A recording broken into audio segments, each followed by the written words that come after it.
Where can you buy tickets? Where can you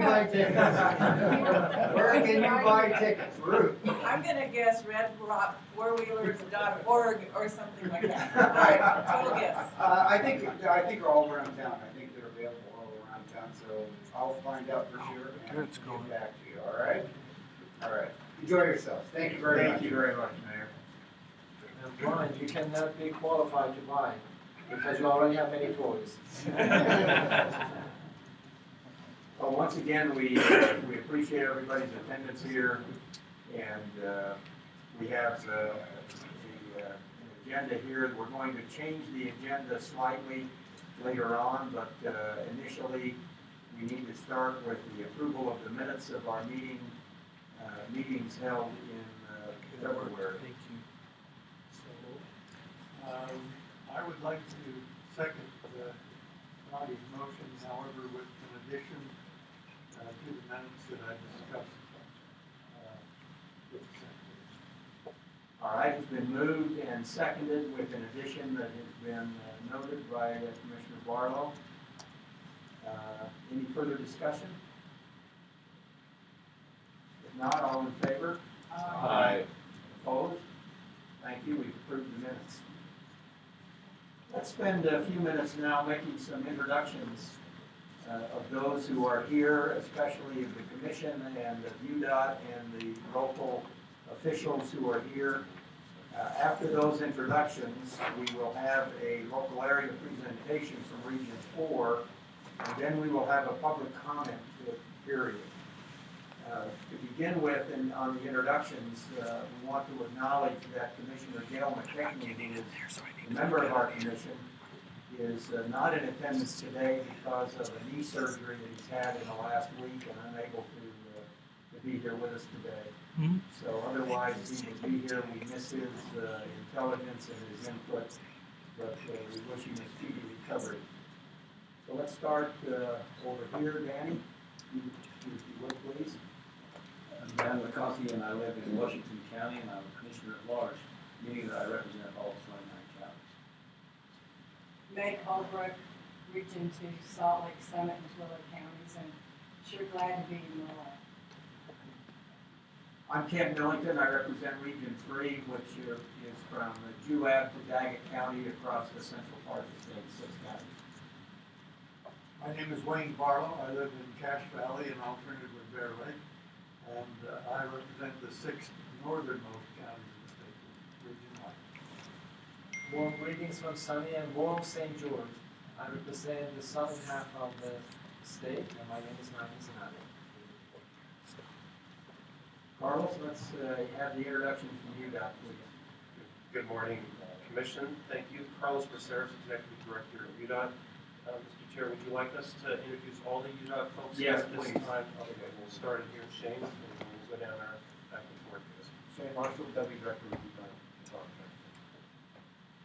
Rick Corners, Region 4 Director. Robert Dell, Region 4 Traffic Operations. I'll be all the Region 4 pre-construction engineer. Kurt Dornock, Region 4 Program Manager. Kevin Kitchen, Region 4 Communications. Bob Pellis, the Coordinator. Bill Lawrence, UDOT Programming. Brian Adams, Region 2. Chris Peterson, Region 1. Linda Hall, Legislative Director. Back over this side. Jason Davis, Operations Director. Randy Clark, Project Development. Brent Swaneville, Region 3. Terry Moore, Region 3. Wow McMillan, Right Away. Diane McGuire, right away. Harold Bryant, Region 4. Oh, sorry. Nathan out there. Joe? Joe Walker in completely over my head here with communications. I'm Elizabeth Waite. I'm here to help him. And I work with Linda as well. And of course, keeping us straight is Heather Barthold over here, our administrative assistant to the commission, and we appreciate her. Any others from UDOT? Now, we have a few local government officials who are here joining us. If you would please introduce yourselves at this time. You'll have a chance later to have public comment, but please. Mayor Dave Sackerson. Hi, Judd Hill, Canyon Field Airport. Go ahead. I'm Ruth Dillon, the Grant County Council Administrator. Thank you. Dave Early, Mayor of the County of Castro Valley. And I'm Bob O'Brien, I'm the town council of Castro Valley. Welcome. Kelly Harrison, San Juan County Administrator. Thank you. Bill Jackson, Grand County Road Department. Brad Haley, Monticello City, City Manager.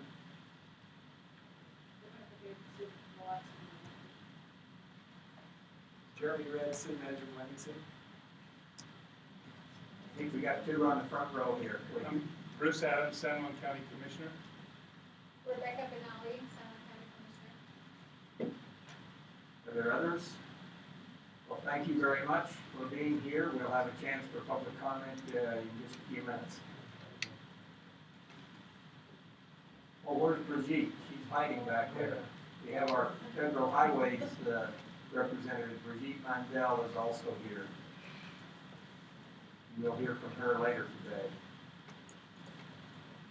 All right. Let's proceed then with our local area presentation. Rick, I believe you're going to start that off for us.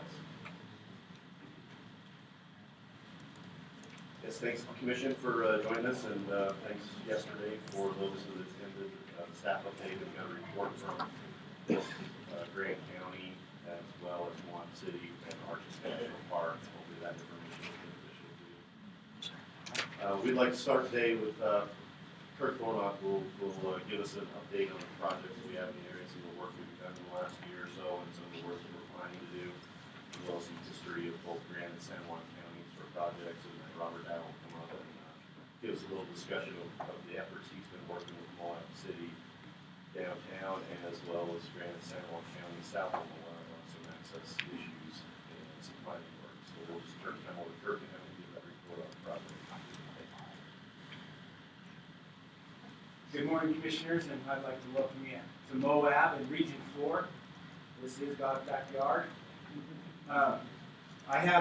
You have the two monitors here. A little difficult to see up there, but hopefully I can explain what's happening with these slides. But I'd like to give a brief history of the programs. I'm going to talk about programs that were constructed recently in the last fiscal year, those that are planned to be constructed this year, and some future projects that we plan to do in this area. To start off with this slide, this is Grand County. Since 2007, we've allocated over $141 million worth of funds to projects in Grand County on 66 projects. Now these projects vary from different types.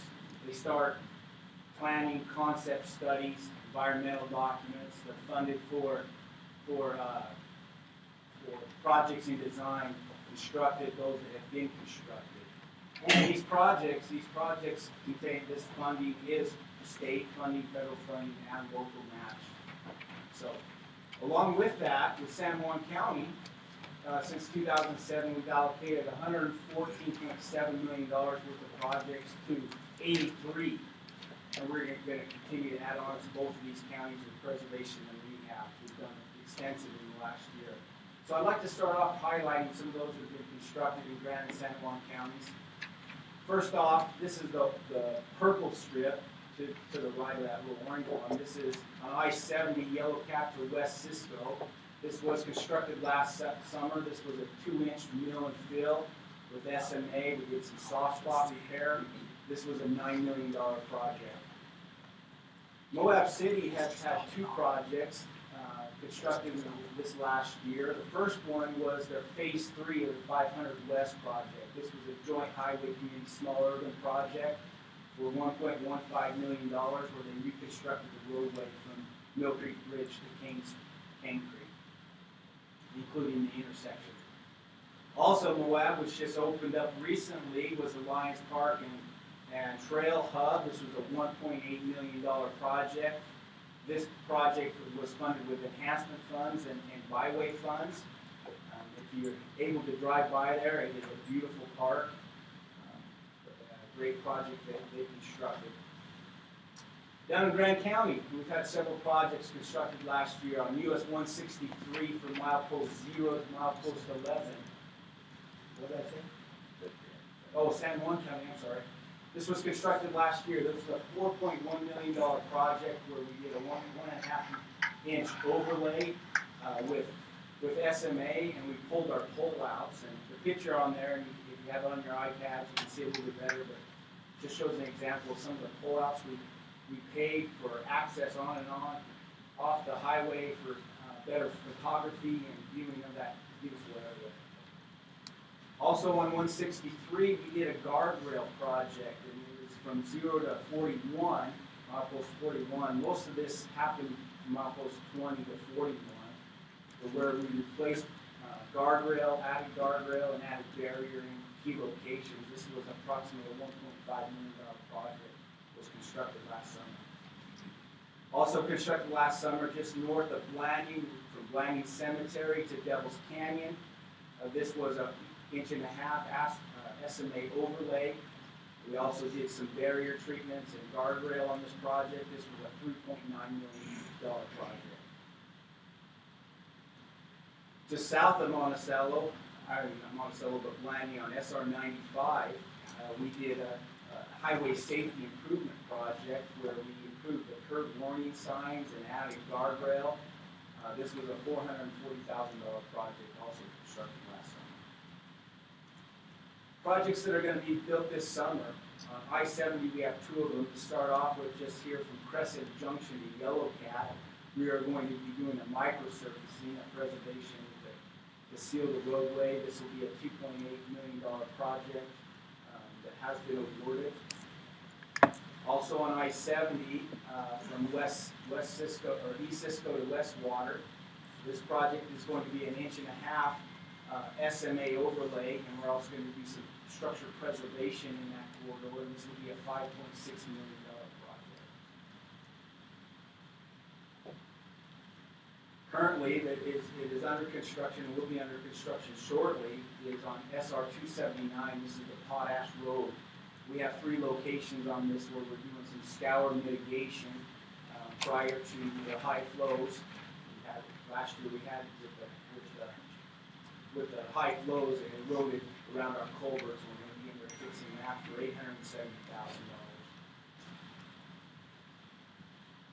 $870,000. On US 191, we do have a wildlife fencing and wildlife structure south of Monticello. With this project, this is a $1.13 million project where we're going to be adding deer fencing from milepost 66 to 69.5 on both sides of the road. We're also going to be constructing a wildlife underpass, and we're going to be utilizing an existing 7-foot culvert as a wildlife underpass. And this will be constructed this summer. This project has been in coordination with San Juan County, with the Department of Wildlife Resources, with Sportsmen for Fish and Wildlife. We've done a lot of great things there. We're going to continue to do that, and we appreciate their partnership with these projects.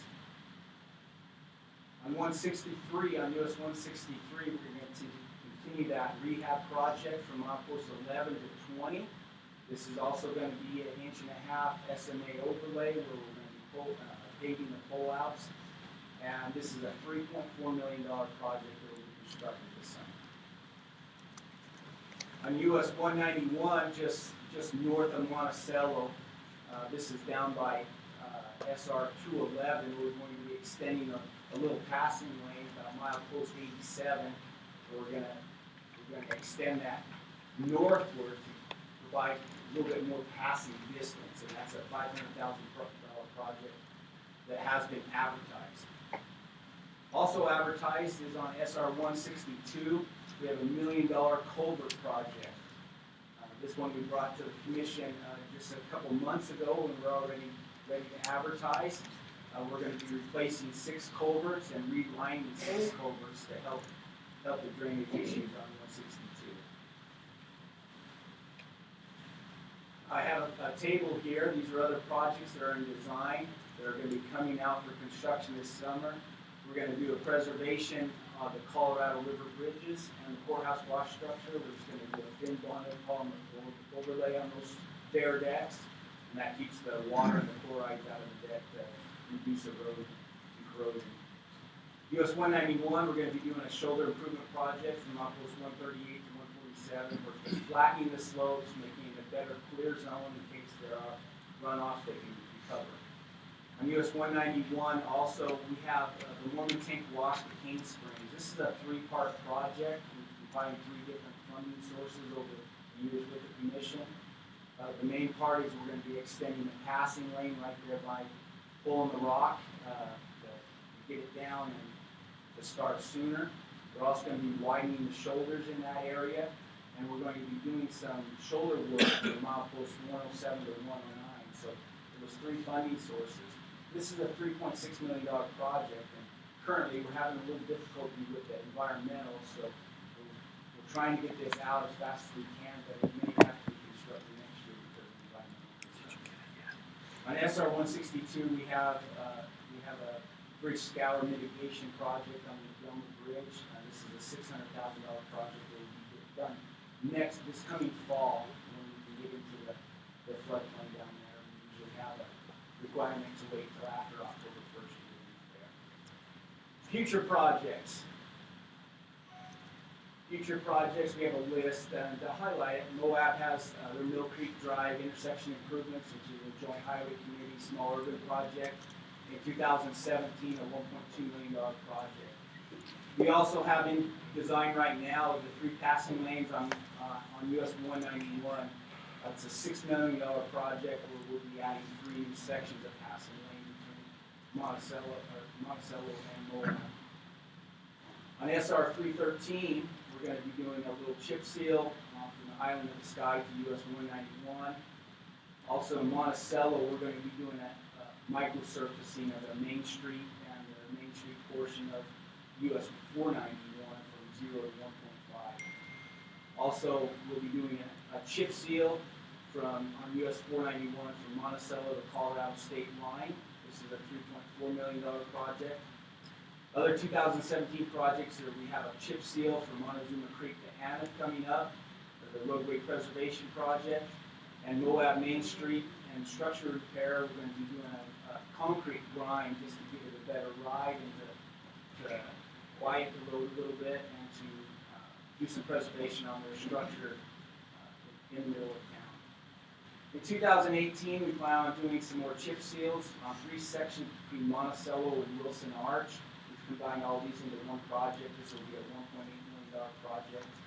South of Moab to Blue Hill, this is a choke point project that has been funded that will be adding passing opportunities south of town and improving turning movements. And we'll work with the counties and the cities on the direction of this project. On milepost on US 191, we also will be doing a chip seal coat from milepost 140 to the railroad structure north of Moab. And finally, in 2019, we'll be extending a passing lane up Peters Hill from 78 to 79. And this is a choke point project also that was funded with $700,000. The final slide is I just want to bring you to attention that for rural Utah, the increase in gas tax and what the value is going to be here for these two counties. As we all know, with the nickel increasing gas tax, we're able to use 40 million of that to low volume roads. And with so, Region 4 has a lot of these low volume roads, and we'll be getting about $26 million of this 40 million. And I just wanted to highlight, and not to just, but if you look here in 2017, we're going to be bringing over 10 million of that to Grand and San Juan counties. In 2018, we're going to be bringing more than 12 million of that to Grand and San Juan counties. And in 2019, over 13 million of that to Grand and San Juan counties. So we're going to see a benefit in these two counties because of this. These are roads that would otherwise just receive a chip seal and maintenance work, and we're very grateful to be able to provide a better ride and an additional life. And finally, the bottom little table is just to highlight a federal state swap that we are currently doing with San Juan County for their Hatch Trading Post Road. We are in agreement that we will utilize their $2 million and we will fund them with $1.7 million of state funds with their 10% match, and this will happen in 2017 in July. So that is my presentation. If you have any questions. question? I just have a comment that you should know how to think of a God's house. It's a beautiful place, beautiful place. Okay, I'm gonna turn the time over to Robert Dow to talk a little bit. Thank you very much. Fellow commissioners, we've been working with San Juan in Grand County for quite some time regarding a couple of projects. The project with San Juan and Grand County has been a corridor management plan, and I'll talk about that one second. First project study that I want to talk about is a study that we've done with Moab City. As you were made aware of yesterday, and may already be aware of, there's quite a predicament downtown in Moab with the number of pedestrians that need to get across the street and access the businesses downtown, as well as getting traffic through town. I think Rebecca, city manager, mentioned yesterday 25% truck traffic coming along this 191 corridor in town, and balancing that through movement with pedestrians has been a challenge. So we determined that we would do a signal progression study in town that kind of looked at where pedestrians were crossing, and opportunities for pedestrians to cross the road safely, as well as impacts to the traffic flow. And so we looked at the existing conditions. We looked at two other conditions, one a medium build and a full build. So just briefly, I want to kind of show you what the results of that study showed. In the existing condition, and this is primarily downtown, our average signalized crossing, and that's the only place really pedestrians have been able to safely cross Main Street, is at a signalized intersection. So that's what we used as that metric to measure that. The average signalized crossing distance is about 657 feet, shown here in the little table. We looked at and on the drawing there, if you can see that, that's the downtown portion of Moab. The two signals on each end, that's 5th West on the top and 4th East on the bottom. And then we have our downtown signals that are existing. We looked at a interim medium build scenario where we put a signal at 400 north and then converted the head signal at 200 south to a full signal, and then moved the one at Uranium, which is a T intersection, to a Hawk signal. That was what we evaluated in that case, and that improved our pedestrian crossings downtown. Again, that's just looking at it downtown. They're about 540 foot spacing downtown, so that's really about that's about a block apart, which we think is very reasonable there. I'm going to give you travel times at the end on the last slide, which show you the impacts to travel time with these three scenarios. So then we looked at a full build scenario where we added a signal up at a road called Mavita, there on the north. Added one at 200 north, and then, well, those would be the only other ones that we were looking at. And didn't really change the pedestrian. It improved it just slightly to about 530 feet per crossing for the peds. This information that we just pulled up there is our travel time and how that impacted that. So we've shaded each column a little bit. The kind of the yellow there, existing 5 to 5.5 minutes. In 2025, that existing scenario, if we didn't change anything, would be 6 to 6.5. The medium build scenario, as you can see, it just increased that by a minute and a half. And in the full build scenario, it increased it about 3 to 3.5 minutes. So there is an impact to the traffic by adding these traffic signals. I wanted to mention something that we're in the process of doing right now. Actually, this past week, our Traffic Operations Center, one of our technicians, well, actually one of our engineers, have been down working on an adaptive signal control system where they've taken the signals downtown and they're all interconnected. They all communicate via computer in each signal cabinet, and this adaptive signal control system modifies the intersection timing and the coordination between those signals to optimize the traffic flow with the pedestrians. And I was down with Matt yesterday when he was working on it, and he actually showed me where if we don't have a lot of traffic getting through town, it'll reduce the cycle lengths at each signal to maximize and allow more pedestrians the opportunity to cross. As the traffic increases, that signal will lengthen out. That signal to keep the traffic flow increasing, which does have an impact on pets, but there's a maximum amount of about 100 seconds on that cycle length. And it's continually talking to each other, the signals downtown, and they adapt to the flow of traffic through there. This is the first implementation in the state of Utah of this adaptive signal control. And I wanted to compliment our traffic operations center. They can monitor this from Salt Lake, from a traffic operations center there. We have the communications to be able to do that, and Matt will be watching this. Next week with the Jeep Safari is going to be, that's usually one of our biggest challenges here because there's so much there on Main Street. Nothing like testing it out right away. Absolutely.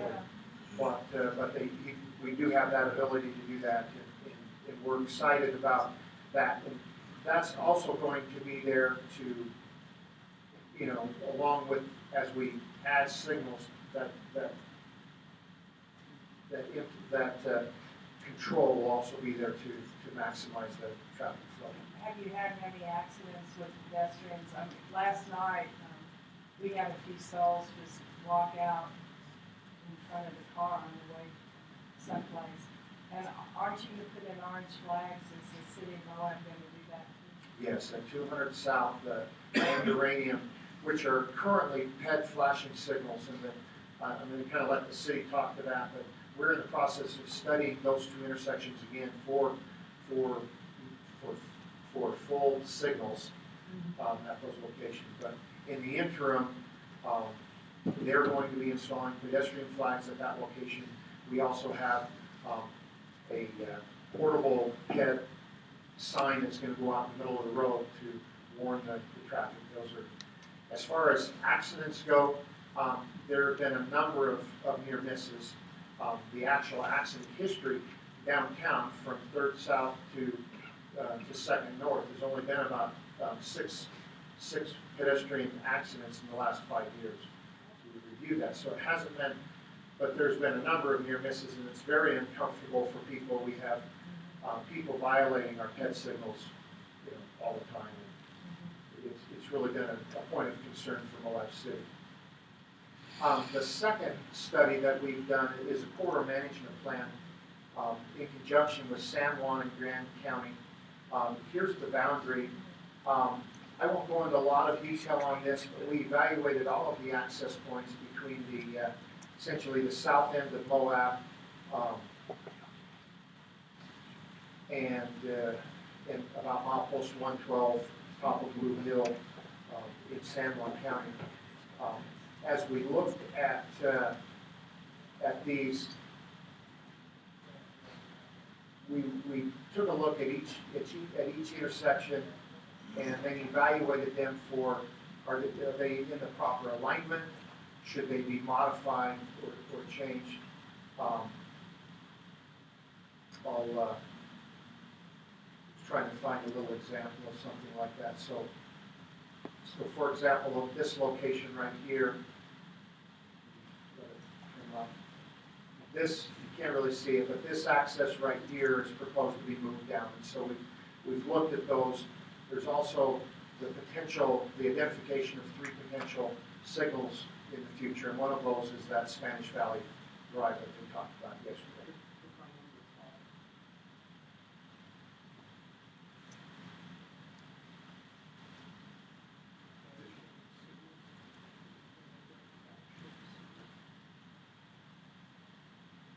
Now, is that Spanish Valley Drive on the south side of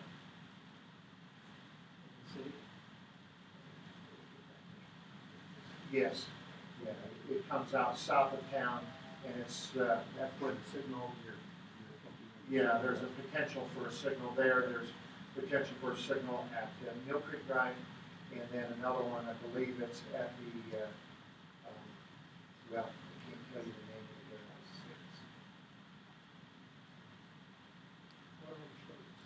it. Yeah, there's one of those. I just want to identify that we have 3 potentially out there, but those will be evaluated with our warrants in the future as those come. But we do want to, I want to pay compliments to Grand County and to San Juan County for their involvement in this plan. It's currently being reviewed with the counties for their approval, and we've received great support from them, and the coordination that requires, that this kind of a process requires has been great, and we appreciate their cooperation on that, because it does require a commitment from each county to abide by access management rules and laws, and when it comes to private development adjacent to the highway and access to it, that's always a challenge, because we want these accesses spaced properly so that we can maintain safety of the highway, but we also know that ingress and egress is a priority, so we try to balance that. Anyway, these are primarily the 2 studies that we've looked at and worked with Moab on. Are there any questions or comments on this?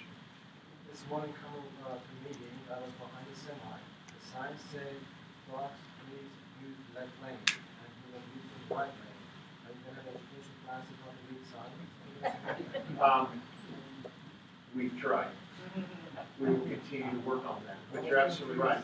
That's an interesting point. Here in Moab, we have asked, and that really was on a project that we had when we put the concrete in, that the narrowness of the lanes, all these trucks, that we've asked them to try to stay in the middle lanes so that we aren't taking doors off on the outside. And primarily, I think we get pretty good compliance with that, but we know there's some that can't read the signs. We don't read the signs. Well, I'm just trying to practice my English, so that's what I should No, try. you're good. Thank you, Commissioner. All right, thank you. Rick, is there more presentations from? No, that's it, but I do want to mention that we are continuing to work with arches as well on the north end. Last night we swapped out a camera. We actually have a permanent camera we're putting on one of our poles out there that counts traffic. We did a permanent camera location out there so you can visually see the actual intersection turn off of 191 and arches. This last year we had several instances of cars backing up into that intersection, so we put a temporary camera up on the hill and provided that image, or that link to that image to all hotels and dispatch and everybody else. When we get the permanent camera, we're planning to try to maybe get out some QR codes that can be given out to all the hotels so you can scan that image and actually pull that image up and see what the actual entrance looks like at that given time and make a better decision whether they want to stay at the hotel for a little while or go and wait for the arches. And Kate talked a little bit about that from the arches yesterday, so we're currently working on that. We hope to have that completed in the next 2 weeks as well. Thank you very much. Any other questions? I think the councilman from Castle is still, what's the population of that now? I'm very terrible on this. I'm gonna guess about 400. We'll ask Siri here in a second. It's good the mayor isn't here, because then he's not Thank you. Thanks. All right, thank you very much. Now we're to the point in our agenda where we're going to invite the public to make any comments that they would like to make to the commission. Once again, I remind you that this is being streamed live, so please speak clearly into the microphone. And we welcome those. I believe we've got a couple right here. Please, Commissioner, come speak to us. And I understand that Rebecca is a new commissioner in San Juan County.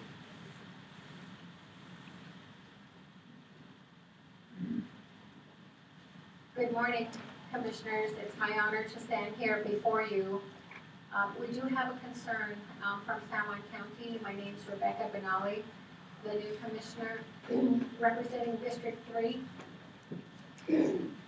And today I stand here before you to tell you we appreciate the findings that you promote and send to San Juan County.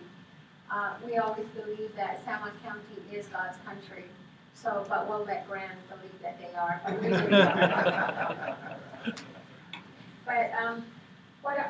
So thank you for all the findings and projects that you're doing in San Juan County.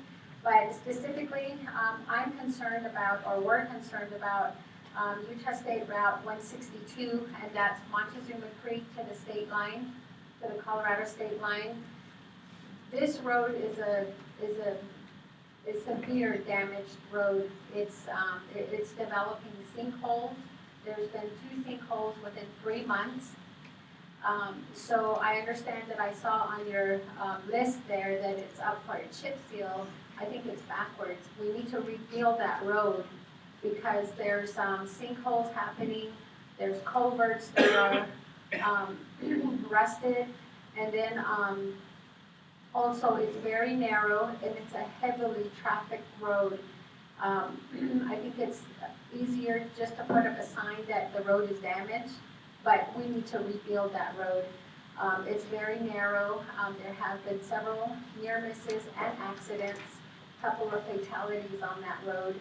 And so what we're asking is to add State Route 162 to your priority list.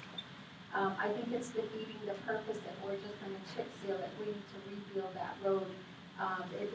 What's reflective in those pictures is where it's just been patched over time. It's deteriorated quite a bit. And so there's drainage that where the culverts are so rusted that it overflows the road, and then it starts eroding and sinkholes happen. So we wanted to request that road be rebuilt so that it's a good road. Not only does it service 3 schools, there's several communities that it's one of the main artery roads. Also, we have the Anath oil field, so there's a lot of semi trucks that go through there. One of the priority is that when you look at it, there's waves in the road, and I believe that happens because of the heavy semi truck traffic that goes through there. So that's some of the issues that we have in the southern part of San Juan County. So we would like for you to add to your priority list the 162 road. So I don't know if you have any questions. Questions for the Commissioner? Rebecca, you mentioned the oil fields in the trucks. Do you know what the truck traffic is on 162? It's not just from the oil field, it's semi trucks. I think they're avoiding the port of entry. So they use that heavily. And so it's not just from the oil field, so you might consider port of entry down in that area. I would probably say at least, honestly, it's good. Yes, it is. Thank you. So anyway, if you don't have any questions, but there's some pictures that are going around, and Thank you Thank for you. sharing those pictures and that message. Thank you very much. you're welcome. Thank you. Chairman, maybe before Commissioner Adams speaks, if Rick, are there any comments? I mean, where does this sit on the reason for priority? As you're aware, we have different ways of funding these type of projects. This location is in what we call our rebuild list. The EA was completed back in 2009. Actually, we have assigned environmental documents to rebuild this road. It costs $31 million. So we keep looking at ways to try to find a way to fund that $31 million reconstruction. In the meantime, we're trying to take care of this road as long as we can. That's the chip seal, main level, and all that kind of stuff to keep it going. But it is on our rebuild list. So we're trying to find a way to reconstruct this section of the road. It's a big dollar amount, there's no doubt about it. seen on the list as well, we have the chip seal rain level, but we also just put $1 million in the culvert project as well, that Commissioner talked about. We had several culverts fell last year, collapsed, caved in. We repaired some of them with our maintenance forces, and we did a full inventory of the area, and found a lot more culverts and back conditioning. And then real quickly came the commission of the program, about $1 million to take care of all these culverts, and that project will go this summer as well. So all the culverts this equal, hopefully will repair those. It doesn't solve the overall issue of this road is in poor condition, but it's $31 million. We're trying to figure out how to balance that with all the other roads in the region. Thank you very much. Thank you. It's a pleasure to serve with Rebecca. She understands. She's educated, she's articulate, and she's a great addition to our commission. Bruce, would you take this moment for the record and introduce yourself? My name's Bruce Adams. I'm San Juan County Commissioner. I've been before the Transportation Commission. I want to thank you, first of all. The people at Region 4 are wonderful people. We're not being critical of the work that they do. They're awesome. We get along with them good. We participated in projects with them, and they've been very easy to work with. They listen to us.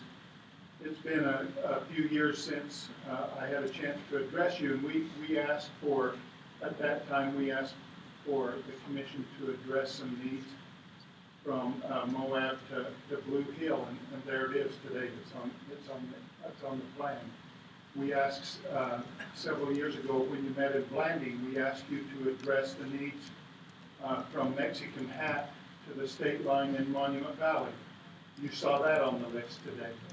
So we come to you with recommendations and so forth because you've been responsive to what we've asked you to do. There was a picture of Forrest Gump Hill. I don't know if you know the history of Forrest Gump Hill, but Forrest quit running at Forrest Gump Hill. That's in Monument Valley.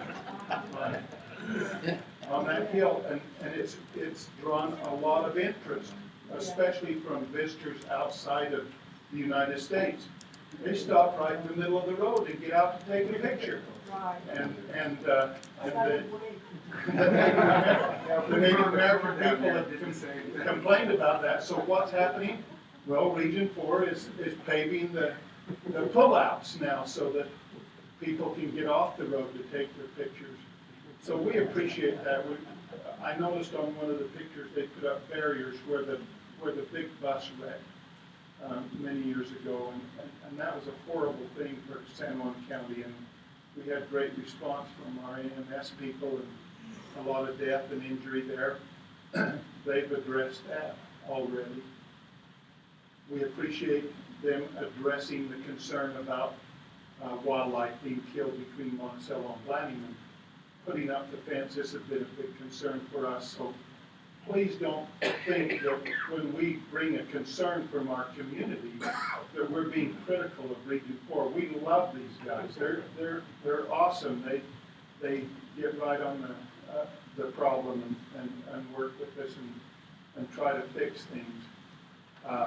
We appreciate everything that you do and the things that you do for Southern Utah. It makes Naughty look great when things happen in San Juan County because he represents all of Southern Utah. I think Meg is ready to go with me today on working some cattle this afternoon. She's got her hat on. It's just halfway between Monticello and Moab, Meg, so you can get back for supper tonight. So I've got a horse for you, and we can go get the work done. But I just want to thank you for paying attention to the needs of Graham County, San Juan County. They talked about the Jeep Safari. I just want to point out that the Jeep Safari happens both in Graham County and San Juan County because we have great places to visit in both of these counties, and we feel a partnership with Graham County as well in all that happens down here. So just thank you and welcome to this great part of the state. Thank you very much. Appreciate those presentations. Are there additional, please, those who would like to address the commission, be sure to introduce yourself for the record, and we appreciate your presence. Hi, I'm Bob O'Brien, and I'm the house in Castle Valley. And basically, Dave Gurley, who had to run off from this meeting, who's the mayor, made me a backup. So he said, you've got to talk if I have to get out of here. First of all, we want to thank you a great deal for the stoplight that's at the intersection of 128, that's that beautiful river road that goes out in Castle Valley, and 191. Very, very helpful in terms of safety. It was a bad turn. Secondly, and I promise not to bring up the politics of the Book Cliff Highway, but Dave and I actually went to a presentation that was kind of, I'd say about a month ago, that was kind of a feasibility study, I think it was called, for the Book Cliff Highway. And one of the things that wasn't in that feasibility study that concerns us, if the Book Cliff Highway comes down, at least that's what we call it, you all probably know what it is, comes down and hits I-70, we're a little bit worried that people aren't going to immediately turn to the right, go on down until they get to 191 and come through Moab. But that if they're going to go on this supposedly better route to the national parks, they're going to come down 128 near Cisco.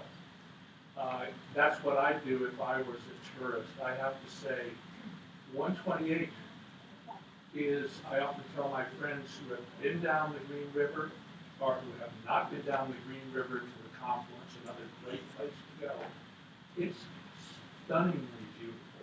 So if I was a tourist, I'd come down 128, and we want to make sure that you're paying attention to that as you plan this possible highway that happens, because it's a concern to us. Of course, that's how we get to Moab. And the other thing that Dave wanted me to mention is he's a bit worried about who will pay for maintenance of the part of the road that comes into Grant County that's now goes back to the Book Cliff Highway. So those were only heads up we wanted to mention. Thank you, Carlos. You have a comment? It's, when you refer to as the Book Cliff Highway, I've heard the National Park Highway, Sea Bridge Extension. Yes. That's not a project that the Department of State is advancing At all. Okay. It is being pursued by the counties up north. Okay. So, but we obviously talk to them and hearing their concerns are important. Thank you. Thank you. Any questions? All right, please.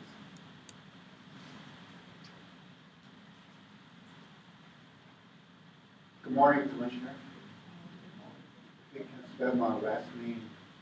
It's not Italian. My name is Bill Torritini. I'm with the NHS. I'm from the Native American country. We all say that this is your proud country. If it was so, you wouldn't be asking me improving your road. However, I want to speak on 162. You mentioned you wanted to have a chip seal. I want you to know that chip seal is not going to help us. Why? When it rains, there are times the water overflows the road. That will cause and can cause hydroplaning. So that's the reason that road needs to be elevated at least 18 inches above the ground where it is now. The other thing, there's a lot of sand, shifting sand along that road. When it rains, the sand is being washed to the road. It fills out. I don't know, I wish I had the right language to tell you on the side that those ditches that will be filled out very quickly. That's what causes the water overflow the road. I wish it could come down when it rains or after it rains. You can see that. Because the road is muddy, it pretty well blends in with the environment. It's hard to see it. So appreciate that you have that on schedule, and we're thankful for it.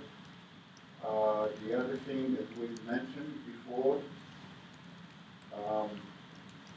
on milepost 16 and a half, there was a rail that been disposed and still sitting down the canyon.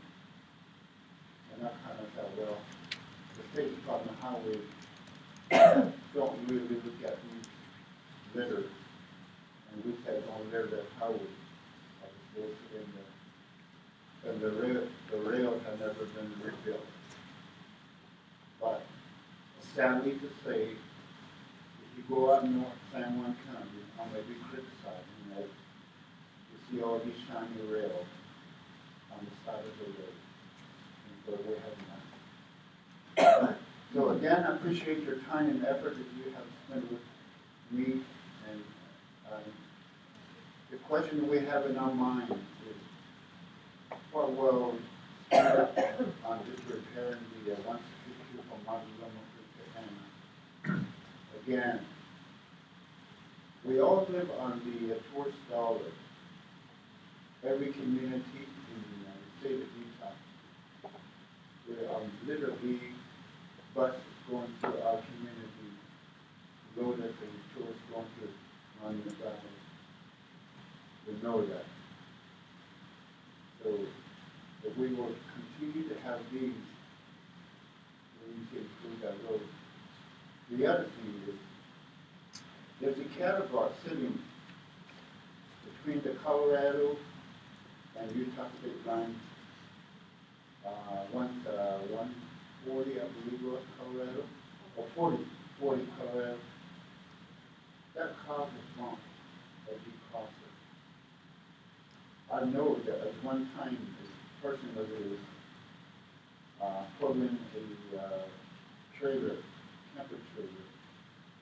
He must have hit it very hard on fast, or whatever the speed was. That trailer got his cat into that trailer. So that we requested to have it removed. And I don't know, what you community with the state, speak out or hope you do so we can have it removed. And it would be very dangerous when it snows and when it grows. So what we do is the left side is real terrible. So we go to the right side. So we go to the left side to cross it. One person did it. Just went on the left side. Just right in the Colorado Highway Patrol pulled up. So what do you do that? Why do you do that for? And she told the Highway Patrol, majority of us do that to go that long. So I hope you understand what I did. And I appreciate what you listened to me. Again, I'm from the Native American country. Where we need the word between. Thank you. Thank you, sir, for those comments. We appreciate that. Any questions? Thank you. Moab City. Yes. Good morning, Commissioners. Rebecca Davidson, Moab City Manager. Welcome back. It's good to see you again. Yeah, Thanks for being here.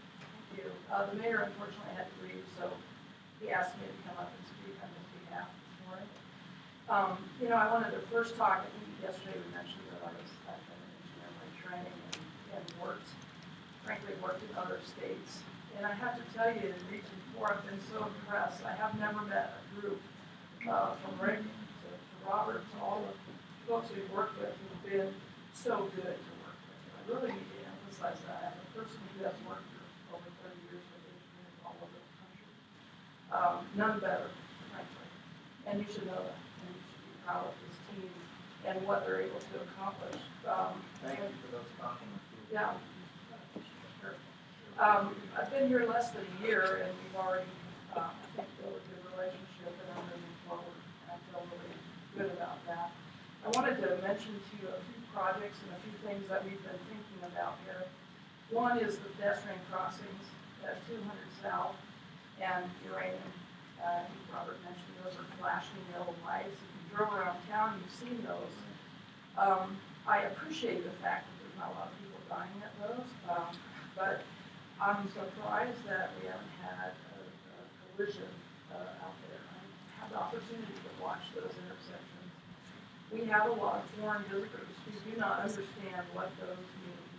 And because there's been walk symbol a lot of other things are going on out there. They don't cross when it first starts flashing, they wait, then the lights aren't flashing anymore, then they start to cross. There's a lot of miscommunication with those signals for the pedestrians, and then the traffic is edging back and forth as well. So it's really, I think, important for us to get those replaced, and I appreciate the attention that's coming to those two locations. The city has worked with the Realtors Association, has given us flags, and in the next couple of weeks, we should have those up and out to help the safety of those crossing until something can be done. But we consider that in traffic terms our number one priority here in Moab. Two, and I mentioned this briefly yesterday, the widening of 191 in the north part of town from 100 north to the bridge has become for us a really important element to make sure we can move traffic. People want to go to Landing in Monticello and to the south. They need to be able to get there. We want to move people out of town and back up to Salt Lake or wherever they're going, and we want to do that well and with safety. So that's an important element, and the sooner we can get to some terms with that, I think the better for us.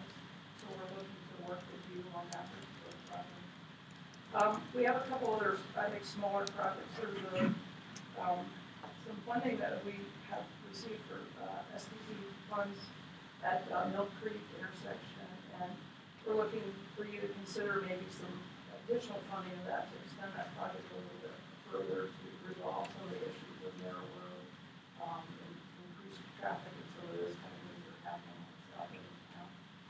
And then we're going to be submitting on Federal Lands Access Program for Payne Creek. So if you keep that in mind as you're looking at projects, we're interested in doing that in order. It's in very poor condition for the city, and it's a collector status and something that's really important to us. Just a paving job? It's probably more of a reconstruction. We have a curb that sits out for 4 lanes and no pavement for 2 of those lanes. It's kind of I've never quite seen something like that, but it's one of those that are left over from the old days. And I guess so.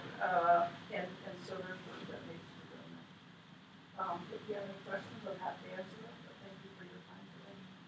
Any other questions? Thank you very much for that. Are there other elected officials that would like to address the commission? Thank you, Ben. We appreciate all of you who have attended. Now, at this point in time, we want to make an adjustment to our agenda. Because of other needs, including taking care of some cattle, what we want to do is move item number 9, the update on the Lake Powell Ferry, that presentation to now, because we do have some representatives from the National Park Service, I believe, who have joined us, and we appreciate your attendance. So that we don't delay everybody, we want to make that presentation now, so we'll move agenda item number 9 to right now in our agenda. So Rick, please. Thank you, Commissioner. We thank our partners for being here, both San Juan County as well as National Park Service. We work closely with both of these entities to understand how we can operate the ferry at the highest and best use we can. So over the past year or so, we've had, well, actually the last several years, we've had quite some challenges with the ferry and some downtime in the wrong part of the year when we try to operate the ferry.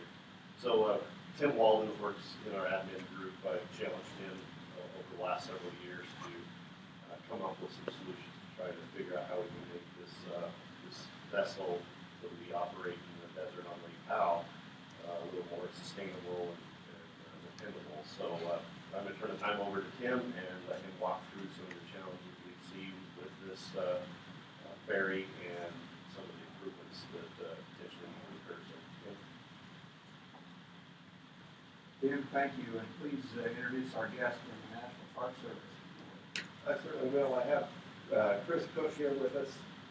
He works out of the Gold Canyon National Recreation Area out of Page, Arizona. They'll come up in a little bit and they speak, if that's okay with you folks. That's fine. Okay. Commissioner Shane Carlos, thanks for allowing Region 4 an opportunity to tell you about our wonderful project we have going on in the desert up there. What we came up with is a goal to provide a dependable and well-managed ferry service from Bullfrog to Hall's Crossing. And one of the things that we tried to put together as a steering committee was a definition of what dependable is. Does it mean on time? Does it mean it runs the days it's supposed to? Does it mean people can count on it to plan vacations for tourism and that type of thing? We decided it means everything. So that's kind of why we have that goal on here. The next one. We've got kind of a diverse group that utilizes the ferry. You can see here we have bikers, campers, boaters. One thing I couldn't get a picture of is the Postal Service, UPS, FedEx, some of these folks. Some of these folks utilize the ferry as well. We've got, I'm trying to rearrange their schedules to be able to fit the days that we use it when we use it for off-season. We'll go into that in a little bit. We're going to do this. It's way too far.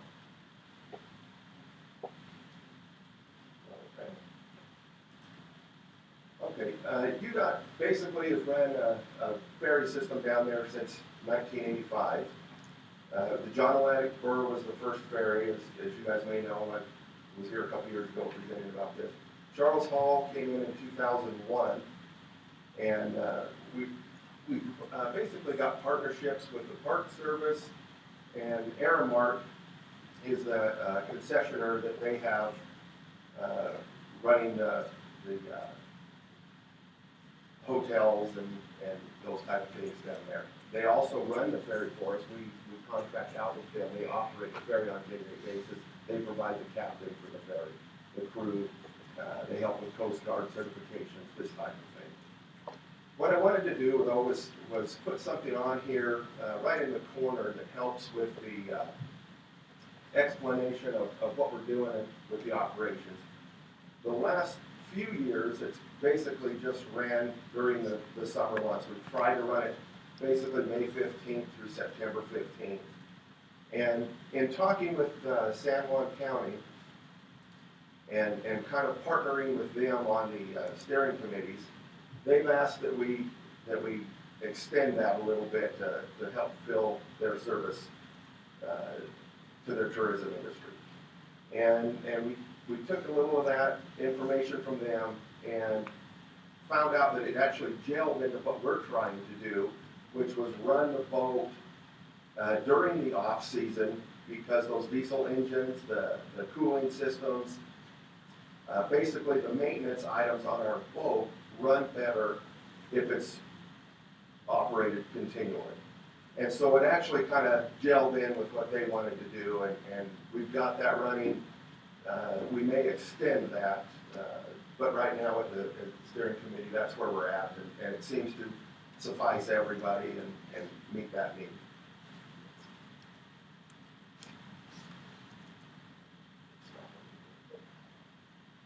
I just thought, you know, a little bit while we're in history, I found this picture out there, and I thought that was kind of interesting to see. This was a $5 per car ride in 1948 to get across the lake there. So I just thought while we were doing history, that'd be kind of interesting to see. Yeah, $5. So that's what we thought. So we thought we were doing it now for 25. That's not ridiculous.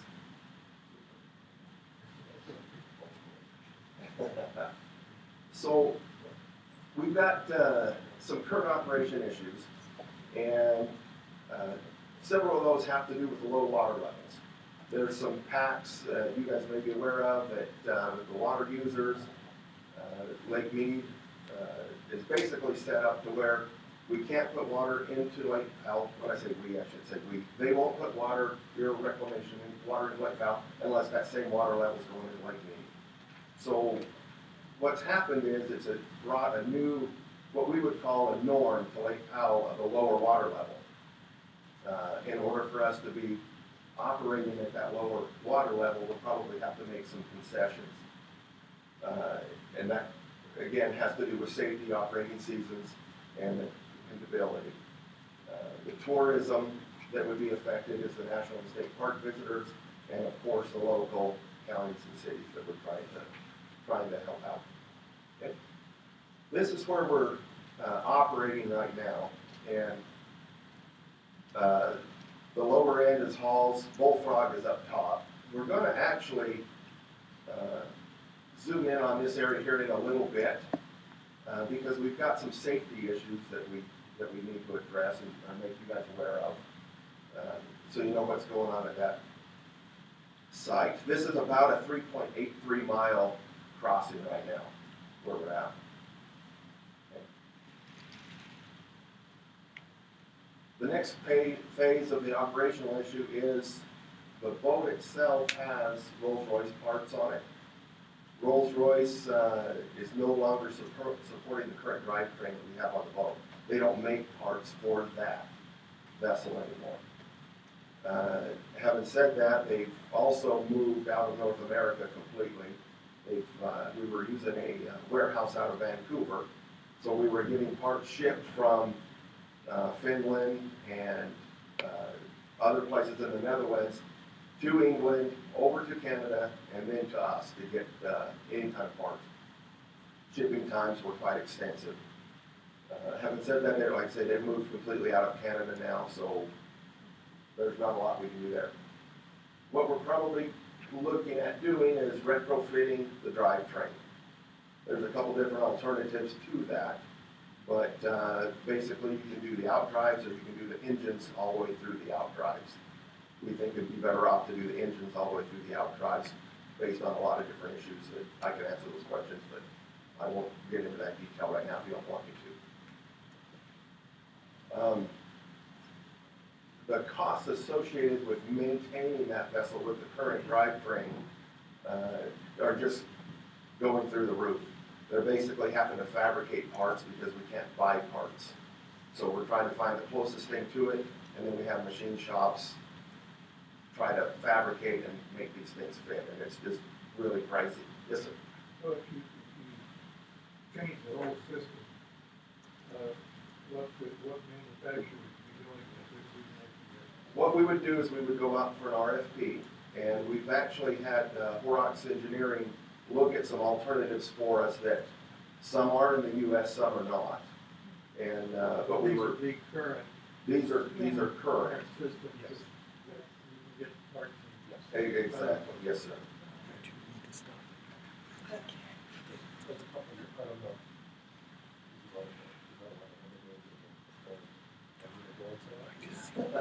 I can. There's different people make different types of thrusters, so it kind of depends on what we wanted to do.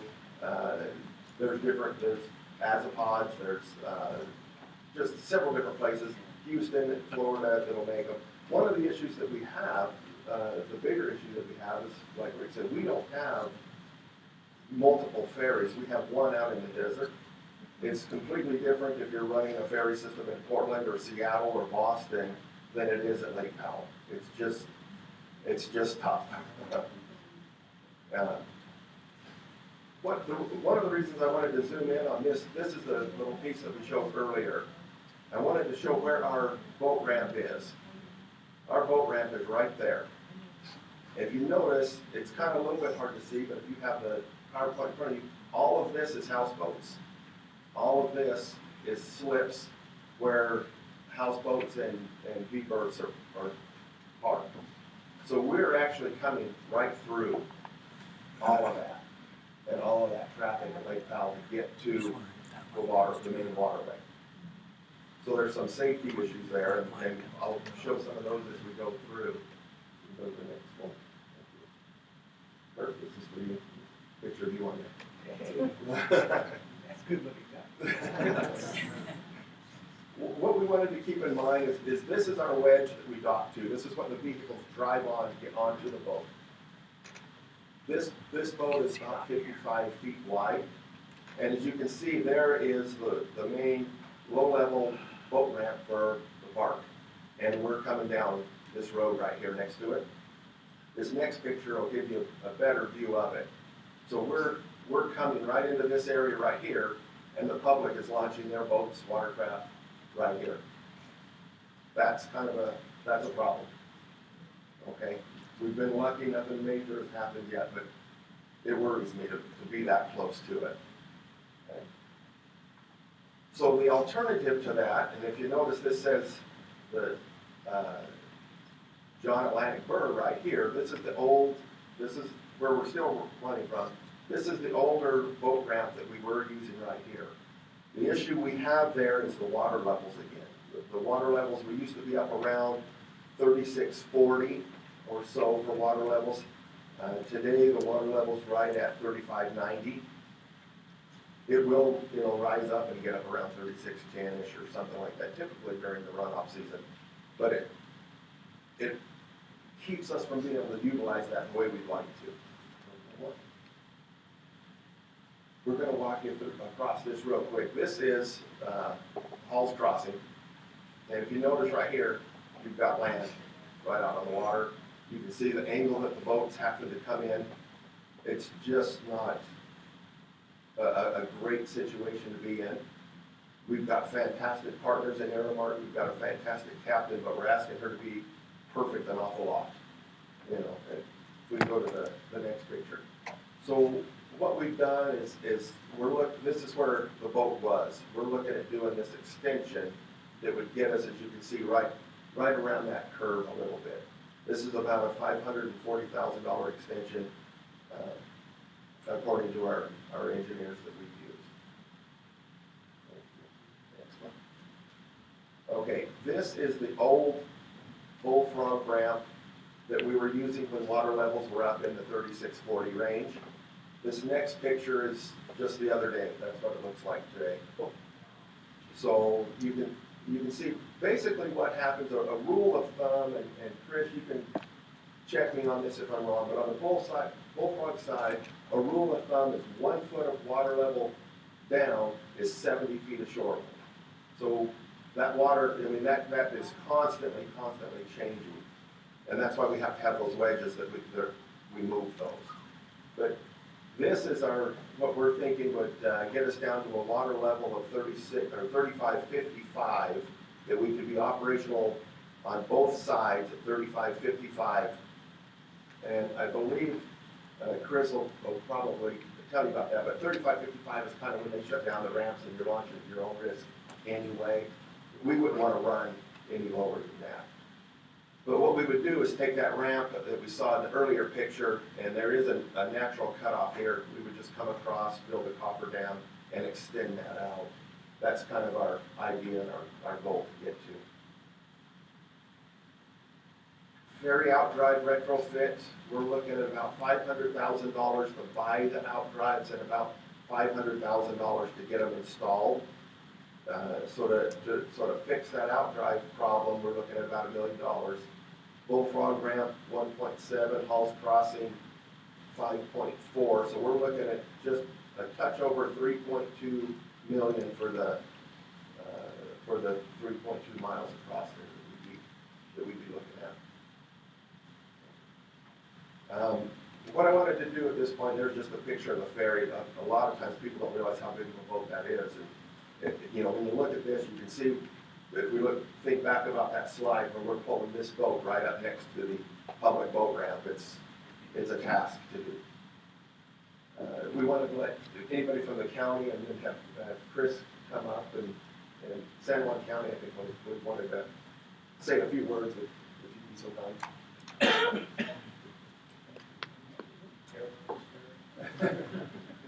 This is one of the most important roads in San Juan County. It goes right across the water. We're passionate about this ferry and about this water road. It's been there for a long time.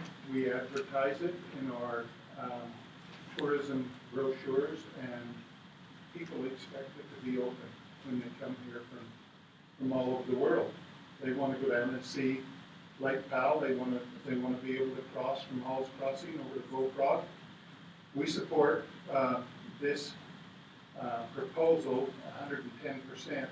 We know it's been expensive to deal with the other manufacturers on the engines, and it's caused a lot of problems for us as a county when we can't get the parts, and sometimes we can't get the parts for months on end.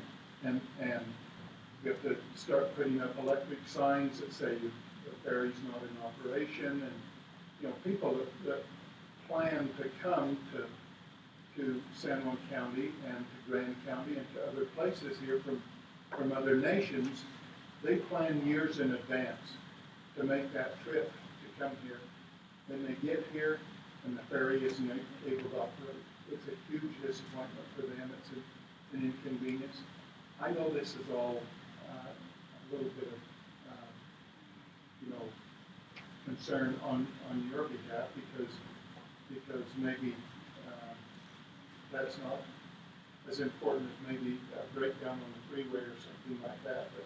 But it is a concern for San Juan County, and we support what's being proposed by the region. We think it's a good fix. We think it's something that will maintain the ability for the ferry to run and be open. And it's always been a concern for us because we think we get a lot of tourism traffic beyond September when the ferry generally shuts down, and we'd like to see it open for at least another couple of months. It sounds like it would be good for the engines as well. But we encourage the commission to consider seriously appropriating the funds for the ferry to be retrofitted, for the approaches to be retrofitted to address the safety concerns at Lake Powell. After 25 years of litigation on the Halls Crossing, the Cow Black Airport, we finally have resolution. The federal government's going to turn the airport over to San Juan County. We're going to be able to fly people in there. And believe it or not, that whole lawsuit was about noise. For 25 years, they had to study noise on the airport at Cow Black. It didn't seem to matter that there was an airport at Bullfrog, and people could fly into Bullfrog for the last 25 years, and the noise didn't bother anybody. They were really concerned about the noise at Cow Black Airport. That's been resolved by the court. San Juan County is going to take over that. We plan to expand development of that area to encourage people to come to the Halls Crossing area. This would be a big deal for San Juan County to resolve the issues of the ferry. So thank you for your consideration, and please give full consideration to appropriating the money to make this fix.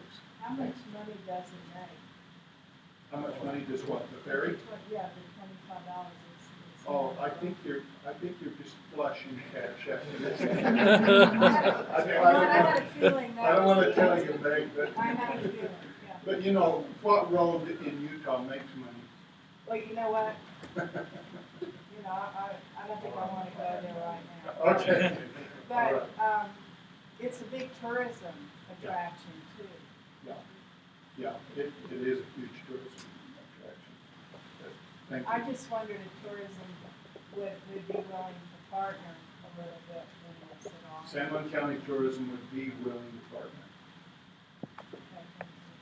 Commissioner Holbrook, the way we've measured this system in the past, the success was how big a supplement did we have to bring to the No, It's not. I recognize that, and I just wondered in terms of, I think it's a good thing, don't get me wrong. Yeah. Sometimes I think we should designate a name and then maybe we get some federal money, but otherwise, it's one of those things that is very attractive, and there's no way to measure publicity and attractiveness as to what money is. Well, one other factor too, Meg, is there's a lot of employment that happens down there in the summer. Right. A lot of our kids, that there's not a big opportunity in San Juan County for kids to get summer jobs, but this one is a place that kids can get summer jobs and other people as well. So there's other factors, and I think you recognize that. Oh, I don't I wanna know, I make do. light of the fact that the ferry does cost the State Department of Transportation, it costs them money, and this would take care of a lot of safety factors as well as dependability factors on this road. No, I'm happy to vote for it. Okay. I just think it's a very interesting. I find it interesting that the Department of Transportation has the responsibility here, probably ought to be the Navy. Yes, I really do. I'm happy to transfer it to the youth. Federal highway. I've got Chris Cook here, but if I could add one more piece to that. Basically, we haven't had the ferry operational for a full season in the last few years, and we're averaging just over 12,000 riders a season. So it's, that might help. We charge on different lengths of vehicles and types of vehicles, so ridership might be something to consider. And Chris would like to. Thank you for inviting me here and opportunity to speak to the group. Park Service is excited about the state's interest in expanding the ramps. Not only helps visitation, it helps our operations in the park to support health crossing instead of driving around 2 hours. The park also is committed to do the complete EA or EIS, however the project comes out, and we'll fund that and do that internally for this project to move forward. So I just want to come here today to speak as Park Service completely supports this partnership and this project that we brought before you today, and we look forward to the possibility of this going in on the way. Support the visitation, really support the economic development of the neighboring counties, and to continue the partnership with the state. Thank you very much. Thank you very much. Anything else? Commissioner, I just want to acknowledge that the ferry was provided to a federal grant, so the federal government has been a partner in this right Right from the beginning, right? Thank you very much. Okay, thanks. Thanks so much for that. Yes. I have a personal experience I want to share. After planning months that I'm going to go personally see this house crossing and get on this ferry, and I got the help from the team manager and we get all these dates and time. And that sign said it is open. We proceeded to go. By George, they don't touch it. We were 2 minutes late. The ferry was already there. You were that guy. I was the one. And I tried to go around 1.5 hours, so that cost me money. But I support fully that it's really needed. Because if the tourist gets to that point and gets disappointed turning around, it's really bad taste. Following up on Carlos' comment, is there any possibility of getting federal help on this? We fully worked out? Operation maintenance belongs to the state. There are times where federal ferry grants, if we put in for them and receive them, they're 30, 40,000, something like that. So we obviously help with maintenance and rebuild the engines. The engines right now are both operational, so you know we have one full replacement in the warehouse. Now Rolls-Royce is going to do that one full replacement. So we feel like we're in a good situation for a couple of years or a year or something like that. But if one of them breaks and we need that part a couple times, we run some very serious dependability issues. I guess I always like to get back much of that money we make from this. So we do, and we watch these federal ferry or grants that come out, and we try to put in for them when we can. There was one recently that we tried to put in for, but it was due to a certain metropolitan area, and we were a little outside that boundary, so we couldn't get that opportunity. So. All right, thank you very much. Thank you for that presentation. This really is part of the effort that's been ongoing here with the commission since November, where various departments come in and tell us what they've been doing and their requests that we'll see next month in our STEP workshop. So we appreciate that report and that information. Thank you very much for that. Let's proceed now back with our regular agenda. We'll move to the UDOT scoreboard. Randy and Jason. Thanks to those who have been present and stayed with us through this presentation. We know you have other obligations. Thank you. Hey, Megan, it's time. I'll have no cattle.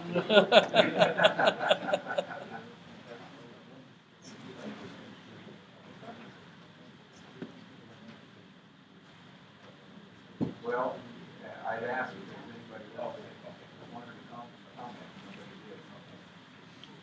Nobody did. Alrighty, Commission, it's good to be here to talk a little bit about our construction programs, talk a little bit about the projects that have advertised since our last commission meeting, which was February 3rd. You'll notice that there's been a big expenditure, $145 million worth of projects that have been added.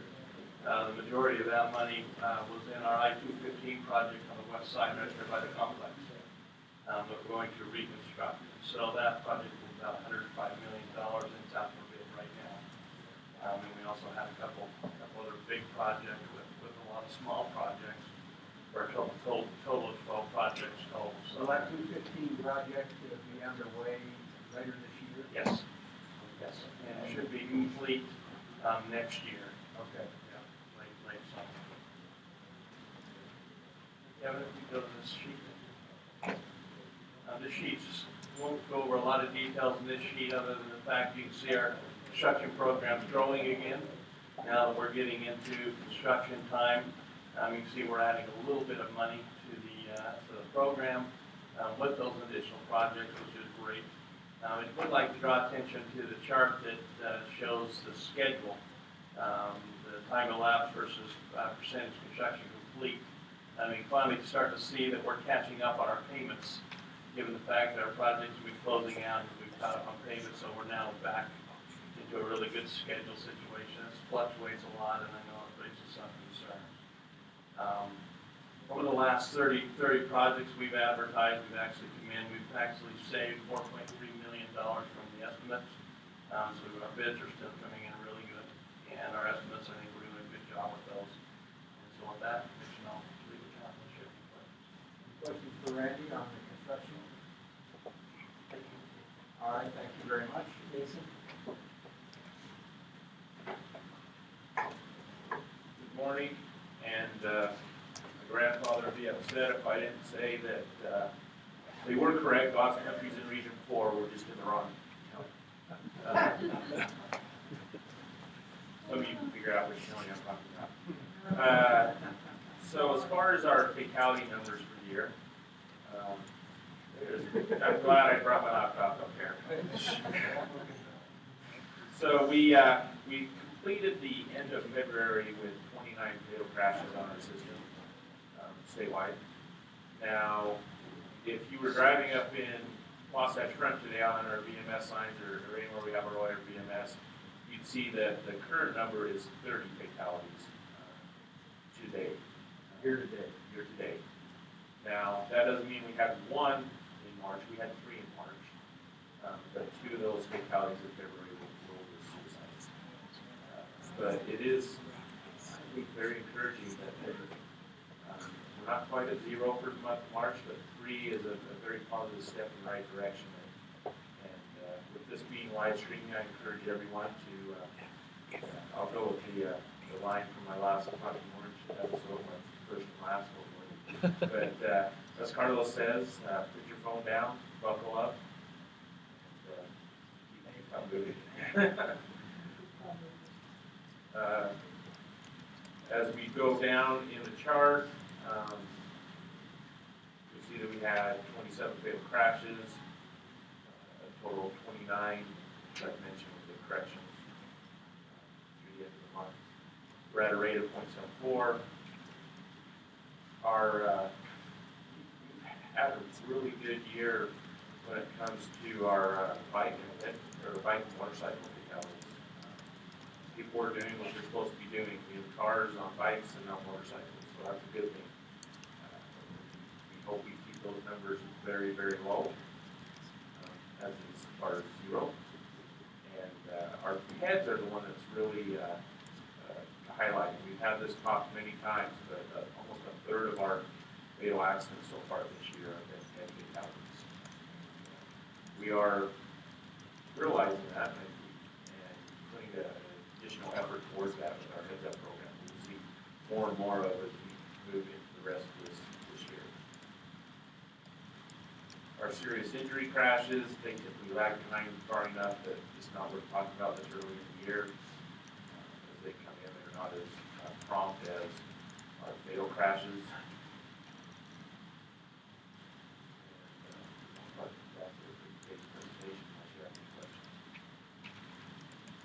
Questions on the presentation from Jason?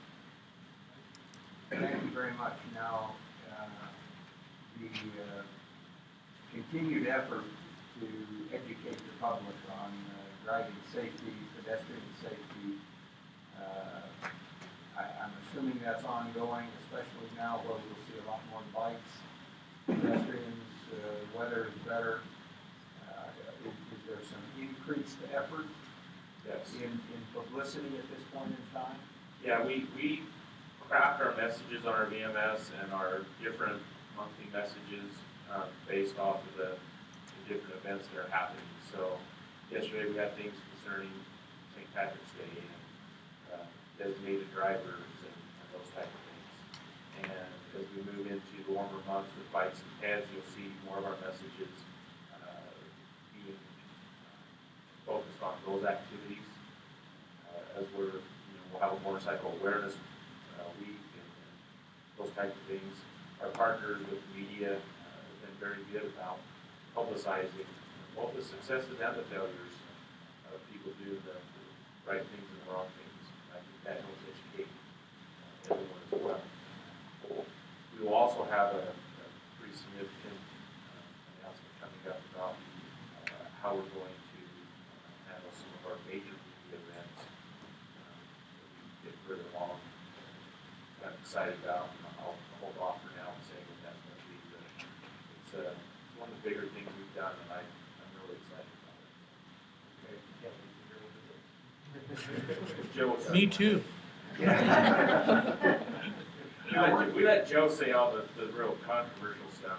You always thought it was me, but he's really Do you ever make an attempt to, across the state, not just say along the Wasatch Front, but across the state, to have those that are covering the news actually say in their news broadcast something like,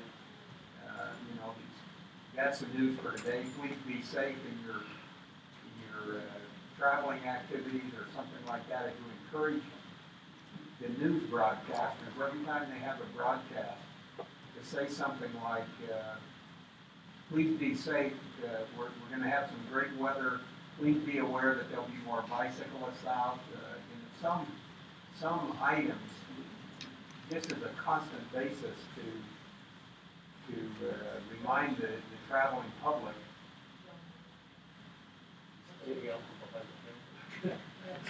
We actually, Commissioner, do have relationships with a couple of the news stations where they do a lot of placement like that.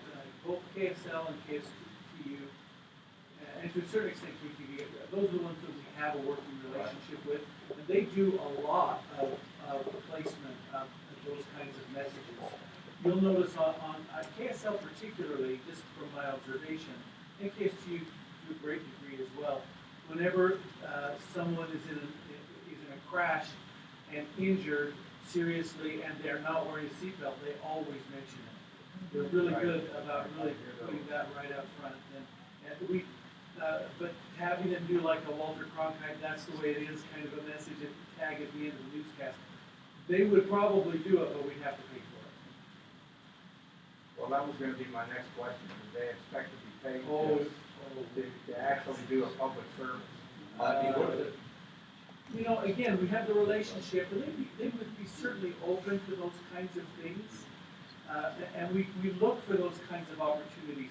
For example, we noticed, if you ever watch Utah Jazz broadcasts, Craig Bowlerjack often talks about his buckle up, it takes time to buckle up at the end of the game.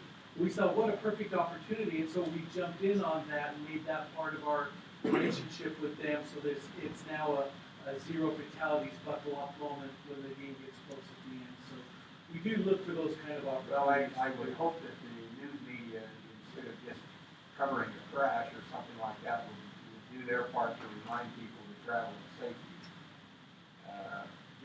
Just as a public service, I mean, That would be a wonderful thing. it would be a wonderful thing. You know, it won't hurt us to make that recommendation. Well, it can't hurt us to I ask. just wondering, because with the beautiful weather like we have down here, and it's spreading northward, we're going to see more bicyclists, more people on motorcycles, more pedestrians. We all need constant reminders to be safe. And we do have, with those, the stations that we have a relationship with and that we do a lot of things with, there is quite a bit, they're very sensitive, and they really do a lot of discussion.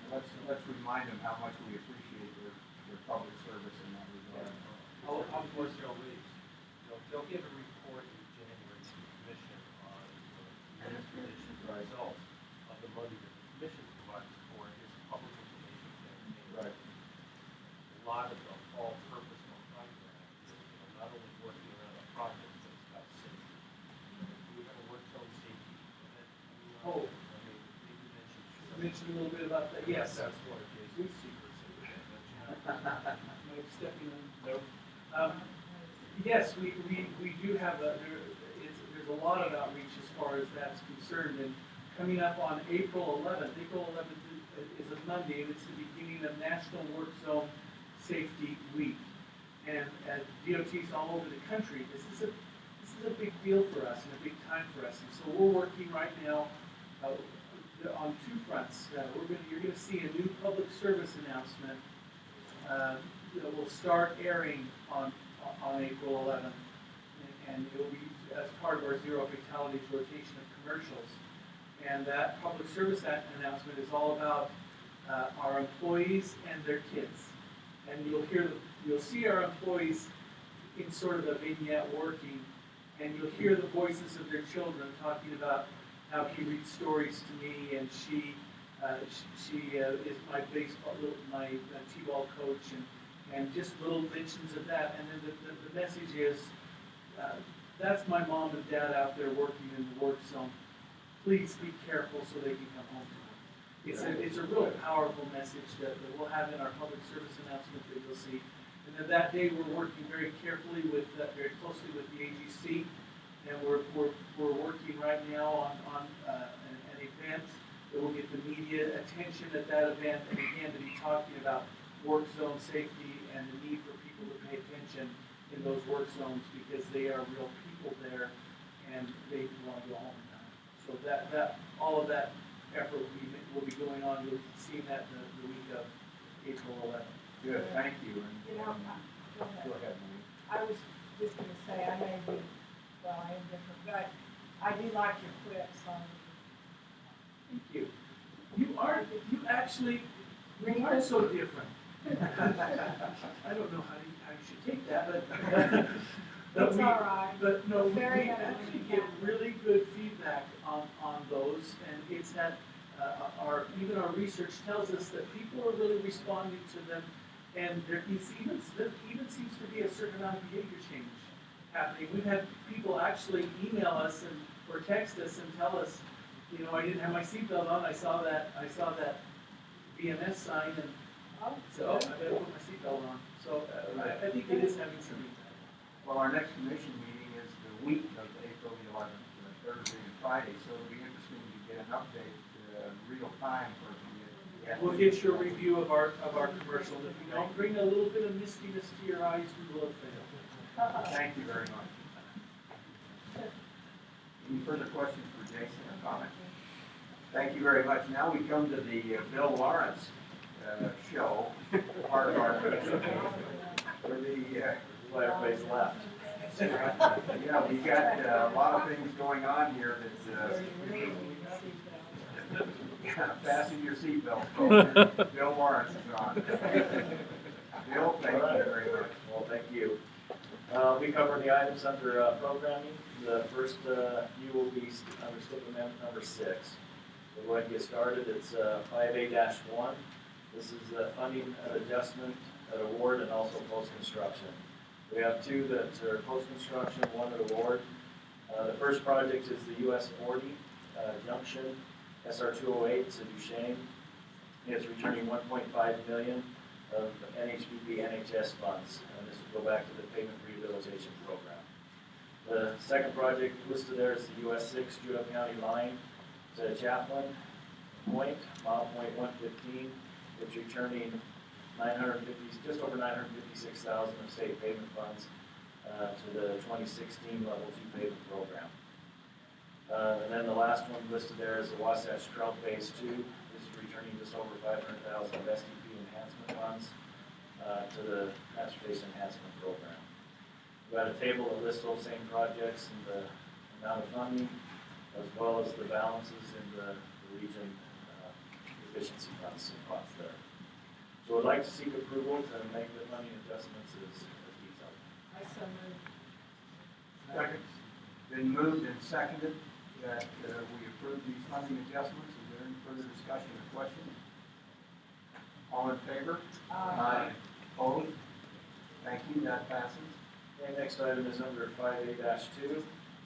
This is the I-15 SR-73 to 123rd South. This is scope and funding transfer request. Region 2 is requesting to transfer $800,000 from this project to the Bangor Highway 600 West Interchange project, along with the scope of work included with that funding. The funds will pay for the work at Bangor and 600 West.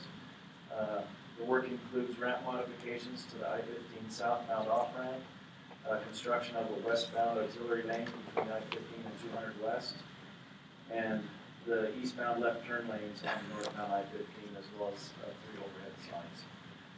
We've got a project, a couple of maps there that show the location of the 600 West interchange project, as well as the I-15 project.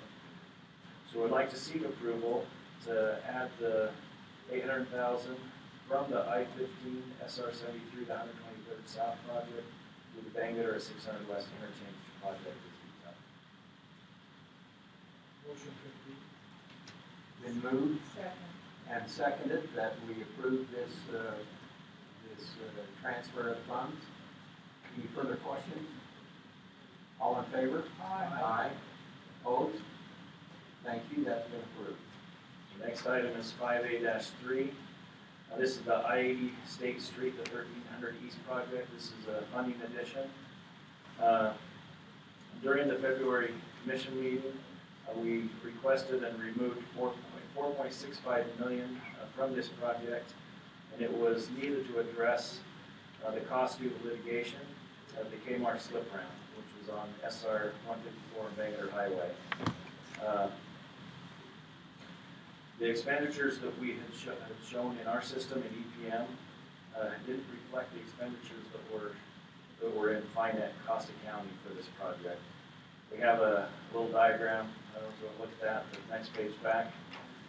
That shows in our system what we were seeing and what it should have been.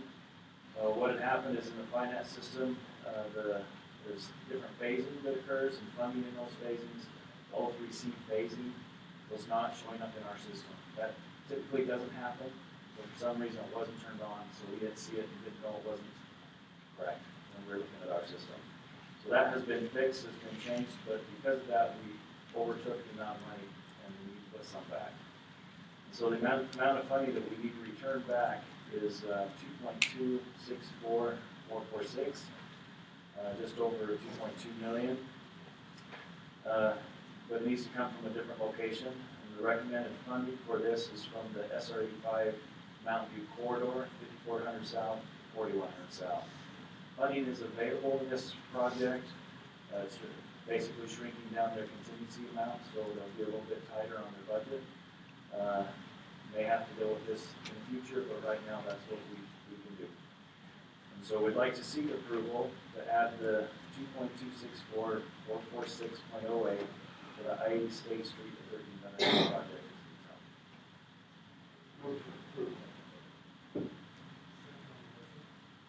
Been moved and seconded. Is there further discussion, please? I just want to apologize to the commissioner. This was an error of the department in how we were administering the jobs, and I'm sorry we brought to you poor information.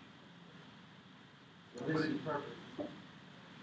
This is replacing funds we have moved too much, and now we're we're replacing some back. I didn't discover that inaccuracy. Okay, any further comments? This one, I was just gonna say, this will get the I-80 job to where the final voucher close out too, so this project will also be off the list. Will be done. Oh, Okay. All in favor? Aye. Opposed? Thank you, we'll be able to close that project out. Okay. Next item is 5A-4. This is the Red Wash Road project, federal state funds exchange. Region 3 and the Uinta Transportation and Service District is requesting exchange in federal dollars on this project for state dollars. Again, this follows the guidelines at 85 cents to the dollar would be the exchange. Red Wash Road Phase 2 projects currently programmed at $2 million of STD rural funds. Region 3 has an eligible project in the area. It's the US 40 westbound passing lanes, west of Strawberry Reservoir project that has state dollars in it we can make this exchange with. The Special Service District would get $1.7 million in exchange for the two. The region will benefit from the exchange by receiving $300,000 additional more in program due to this exchange. This is one of those projects that's in the Joint Highway Committee funding. Now, we mentioned previously we programmed or made programmatic adjustment for Joint Highways. Those were projects that were coming in. This is one that was already in the system, and so those projects were already in the system. We still bring back on these basis until we get the point where they're all new. So that's why this one is coming forward. We have a project map, both location of the project and exchange project, as well as a letter from the Uinta Transportation Special Service District requesting this exchange. And so with that, we'd like to seek approval for the Uinta Transportation Special Service District's request to exchange $2 million of STD rural funds for $1.7 million of state TIP funds as detailed. Second. Been moved and seconded that this exchange be approved. Is there any further discussion? Either on this project or the process of the exchange? I'd just like to note that they asked for Yes, it was a request because it makes life much easier for them this. Right. in doing this. All in favor? Aye. Opposed? Thank you. The next item is 5A-5.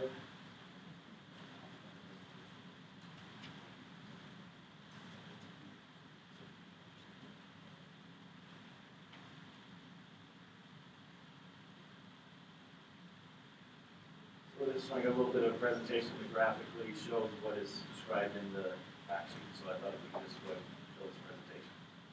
We were going to show it yesterday. But we ran out of time. 71. Okay, what this is where This would be in your notebooks that we had for yesterday. yes, it's in the notebooks for yesterday, this presentation, but it deals with this item on the agenda for today. What this is an adjustment that we're requesting for additional programming that will occur due to where we programmed at last year during the April workshop and what we are at now due to FAST Act. So this is just a high-level overview. I wanted to show where we were at last year when we programmed. So there's three columns here. One represents the federal amount of apportionment given at 100%. That's the blue one in 2015. The yellow one is 92% of that, which is what we programmed at. And then the red represents the FAST Act 100% apportionment. So you can just see the brief or easy overview of that. Important one to point out is in the safety, you can see it was higher in the map 21. That was due to the not meeting the federal requirements for the DUI, and so it shifted some of our payment money into the safety. So that's why that was a little bit different. So that's been fixed. So we are now running at the without that penalty, shifting those NHDP funds into the safety program. Okay, next slide. This is the same look for all the different funding types. The one I want to point out here is the big red bar there under freight. That is the new program. Just to get the scale right, I have to separate out the STD funds and NHDP funds with this graph, because you wouldn't see these if I put it all together. So this just gives you an idea of the growth in Fast Acts compared to the other programs we had. And again, yellow where we programmed that, so we need to increase that program. Next slide. This was where we programmed at last year at the April workshop. You see the total federal amount was 307. After you take out the pass-through funding, we had $269.5 million that went to the state side. The planning and research money we pulled off, and then we had the amount that went into the pavements and bridge, as well as the specific buckets for TAP, signs, culverts, and safety. Next slide.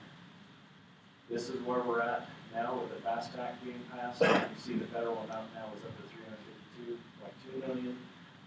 You have to take off the local pass-through, gives with the match $305.1 million. Go ahead and do the next slide, because this takes both of these and puts them side by side so you see. When you look at the pavement and bridge programs, last year we had $236.6 million that came over onto this side. This year there's $256.5 million.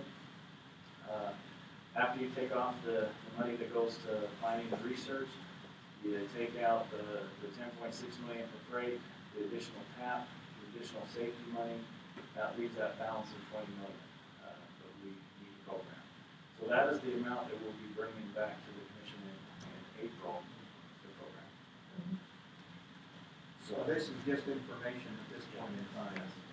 Sorry about that.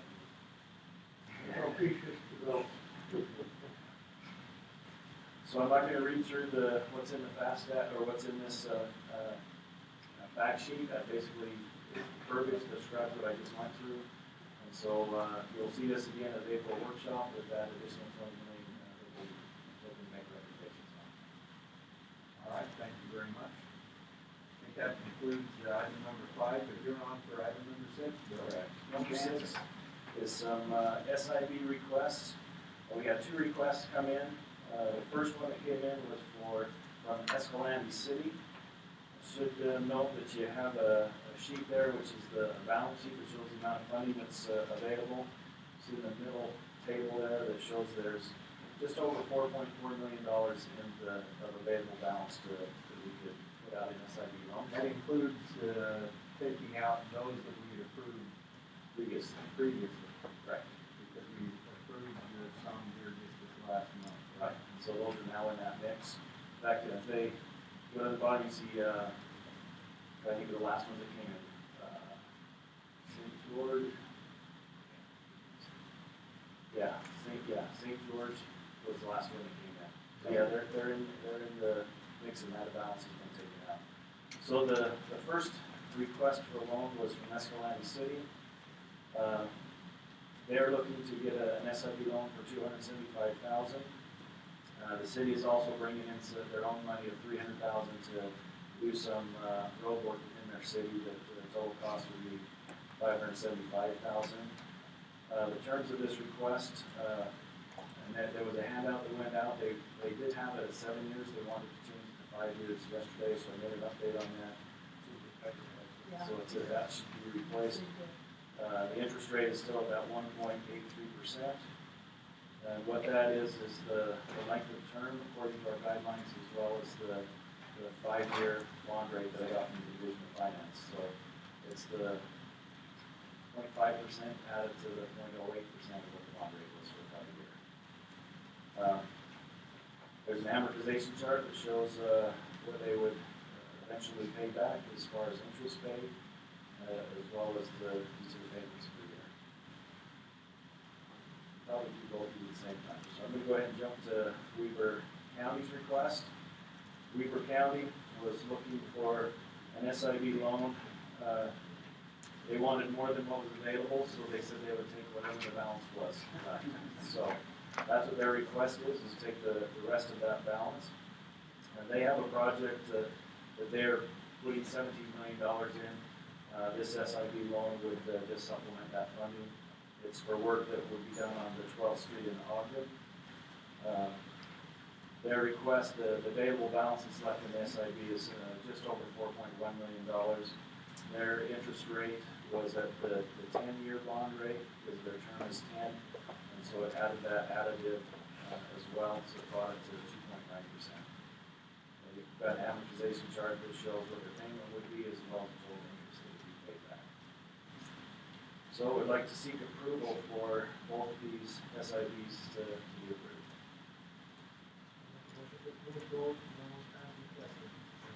Second. Moved and seconded that both of these SIV loans be approved. Is there any further discussion or question? I think it's nice that it's things into front. Yes, you mentioned not. I have a question about how quickly we will receive additional funding back into the SIV, because this will deplete us completely with these two approvals. I could come back next time with what the amounts will be that we anticipate coming in each year, because they're all on an annual payment basis. So all of these that are out now will be making these annual payments. So we could, I can let you know so far, but I don't have it right. All right, if you could, in our April meeting, report back either on the Thursday meeting or during the commission meeting on Friday. Let us know what we might anticipate over the next year that we would have available, because we may receive some additional requests during that period of time. We should know at least what we're dealing with. I would agree. Yeah, if we're going to have any money or how much money we will have. So that'd be appropriate. Any other questions or comments? All in favor? Aye. Opposed? These two then have been approved. Thank you very much. You can step down, Bill, but be prepared, because you're coming back up in just a minute. Lyle? Yes, we have just a few. Well, I was curious, because it seemed to me we actually considered in our Preservation Council 13, and I only see 10. That's correct. We had a few that, for one reason or another, didn't make it on the agenda. Okay. Some opted out and some. Diane covered together. Okay, so we do have these 10. Give us a report on where we are on the funding and these 10 items. Okay, so I direct your attention to the Water Preservation Budget and Obligation Sheet.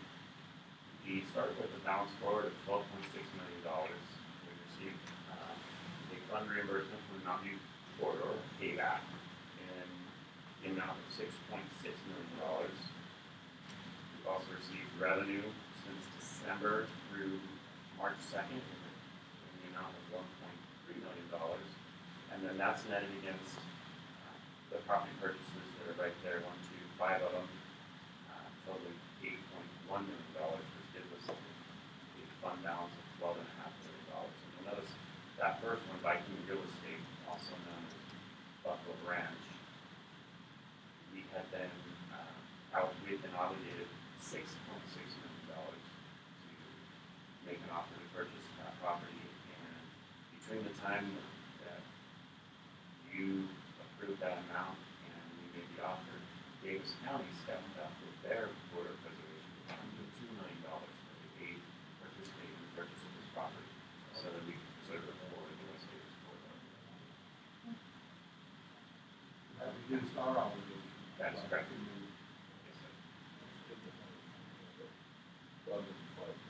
Yes. I see that you have six. All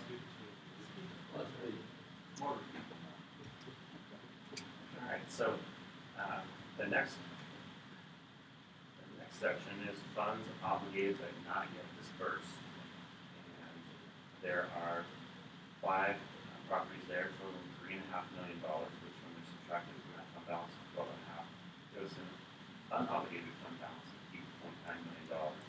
And one of those, that top one, Autumn Valley, is also, you'll notice, part of the application pending that we're going to talk to you about. So, is there any questions about the budget? Okay. So let's move on to the first application, which is under tab 7A. Sorry, I did. This I think, I see sit-along here, that's unusual. Is it not? And by, maybe in the future, I saw the chair executive director of sit-along, David Heron. He had mentioned sometime coming, I told him 5 minutes, but to do, that was a joke. Anyway, a presentation, a little bit about how we do the transfers. Because he's knowledgeable, but he's incoming. I don't know if that's appropriate, but I don't remember seeing him sit like We have several, we. for a long time. Sitla owns a lot of property. Oh, I know.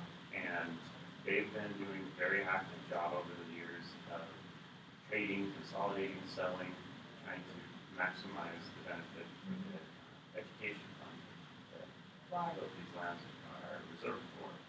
And we have various agreements. Specifically, we have an agreement that is specifically for Region 4, where we have a ledger where we can trade properties with each other, and we just keep a running tally about how those go. Isn't that a sit-along appropriate? That's correct. And so the rest of the state, we handle on an individual case-by-case basis. Yeah. And so in this particular case, Sitla owns a piece of property in Ogden off of 24th Street. And we just recently completed the environmental impact study on this.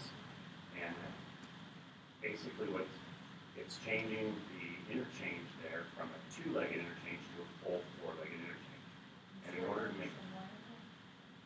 make that happen, then that requires some roads to be realigned, it requires some rail lines to be realigned, and part of the road realignment for that goes through this particular property.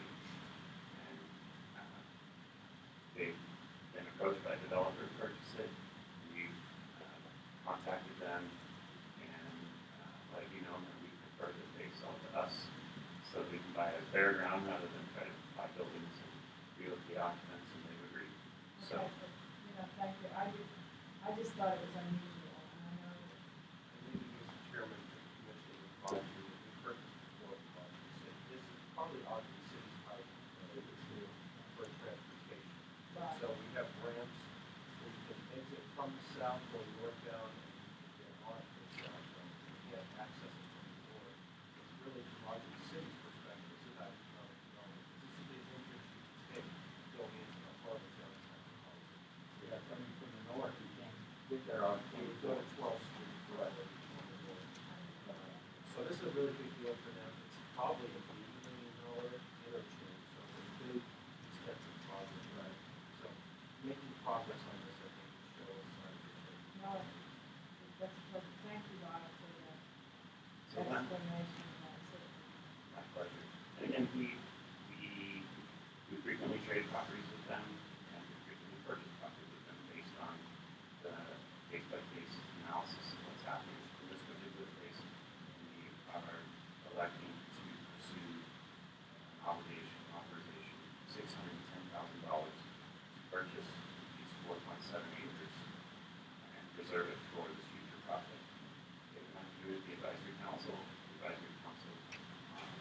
authorized me to make a favorable recommendation to you to request for an obligation of $610,000. Move for approval.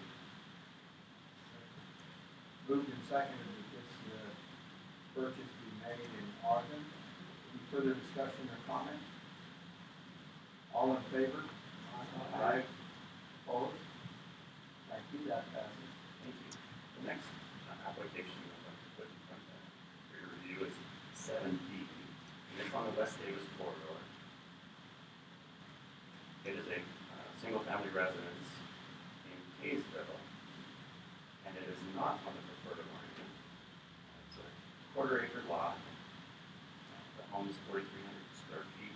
It's appraised for $455,000. And if you look at this supporting documentation and the maps, we purchased their next door neighbor and a house 5 houses down as well. And just as a reminder, while we're going through the environmental analysis on this project and all projects, we're required to treat all the alignments fairly. preserve all alignments federally. And just as a reminder, if one or the other or the no bid alternative is selected, these properties, if preferred alignment is selected or the no bid alignment is selected, these properties then just get returned into the market. And the fund is reimbursed. Any purchases that no bearer or influence others aligned up with the seal. Correct. So we have to preserve. Yeah. So it's been, we reviewed this in the advisory council, and the advisory council also authorized me to make a favorable recommendation to obligate funding. And I recommend to you that we obligate $455,000 for us to make an offer to fund it.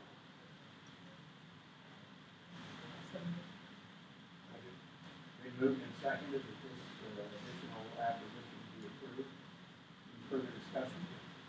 All in favor? Aye. Opposed? That one's been approved. Thank you. The next one is also on the West Davis corridor. It's under tab 7C. And this property is located at 1750 West Weaver Lane in Davis County. The property is a small parcel, about 20.5 acres. And it's zoned low density, which means one home for 5 acres. And it's in the county. The land was appraised for $1.7 million or $85,000 an acre. And there's some interesting dynamics along with this one. It's in a preferred alignment. And the reason why, you'll notice that some of these properties, most of the properties we purchased in here are over $100,000 an acre. This one has some utility challenge. Say that there's a sewer line that is at capacity that's just outside of the property. And in order to make this property developable, they need several things. They need to build a lift station, bring in sewer from quite a bit away to the north, and they need to get annexed by the city. Rather than take the chance of letting them do that, we would prefer to go ahead and lock this property up at its on the side of the development spectrum where the property is more economical. And so we vetted this with the advisory council, and I come to you with a favorable recommendation to request for an obligation of $1.745 million for us to make an offer on these 20.5 acres. This is in your preferred alignment. It is. And the park is preferred. Yes. And you'll recall that there was also another one further to the north on this that is in the same situation. They elected to take their chances. They're going to try to increase value on it. Okay. Move for approval. Been moved and seconded that this be approved. Any further discussion? All in favor? Aye. Opposed? Thank you, that's been approved. And we'll continue to work with them on that. That chose not to. Yes, not to Proceed on. All right, now we're going to move, now we're going to move over to the US 89 corridor under tab 7D. So this is a property owned by Tony and Marilee Roman, a single family home on Pinewood Lane, Layton. And they've lived in their home for 24 years. And it's getting to the point now where their health is starting to decline, and they're finding it difficult to keep the home maintained. And we have a big lot, over an acre, and we had the property appraised. And those who look at the map, hopefully you have the color. Everything in blue we already own. And theirs is that green one there. And so we're just slowly putting together properties that are slowly expand to the city and sometime in the near future. We vetted this again in the advisory council and come to a favorable recommendation to make an offer on this. The holiday funds, in the amount of $395,000 to make an offer. Well, you said here in the future, Rich, the commission's program this project, so you'll have a quick payback on this, right? We'll start paying back in 2 years. Because your program is, Yeah, it's about program 300 89. project. Second. Been Moved and seconded that this be approved. Any further discussion? All in favor? Aye. Opposed? Thank you, that has been approved. That would be exciting when that project happens. Some of these homes, some of these properties on that map we have had since the inception of the Quarter Preservation Fund almost 20 years ago. You have a flag? Yeah, there'll be a lot, there'll be quite a payback for it.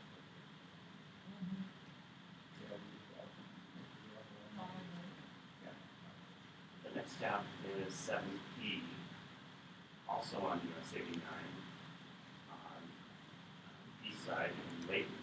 This is a single family resident owned by the estate of the Ruth Casey, who recently passed away. Her daughter, Mary Tega, is the trustee, and she's been trying to maintain the property. It's a small 30-acre lot. The property's been appraised for $157,000, and it has a Medicaid lien on it from care of her mother that she would like to get taken care of. So she's come to us requesting a medical/financial hardship. And again, if you look at the map, you know, the properties in the neighborhood. So the advisory council is asking me to make a favorable recommendation to obligate funds in the amount of $127,000 to offer to purchase this home. Move for approval. Moved and seconded that this purchase be made. Any further discussion? All in favor? Aye. Opposed? Thank you. Next one is 7F. This is on SR 193 up in Region 1 in Syracuse. It's a single family residence and a small adjacent vacant lot owned by a gentleman by the name of Dan Cook. And this this property is about a block plus away from the end of the existing project. And if you look at the map that shows multiple properties, it says Dan Cook property at the top of it. It looks like there's a bunch of properties, and in actuality, he's one of 4 property owners that we need to deal with. This church being a major property holder in that area, and we're working on bringing a trade to you in the next few months to let him lock up these properties so that we can this corridor preserved so that we can tie in. We reviewed this in advisory council. We have an appraisal. Now it's $220,000 to take care of one of these 4 property owners and preserve this part of the corridor. Advisory council has advised, has authorized me to make a favorable recommendation to request an obligation. Those amount of funds.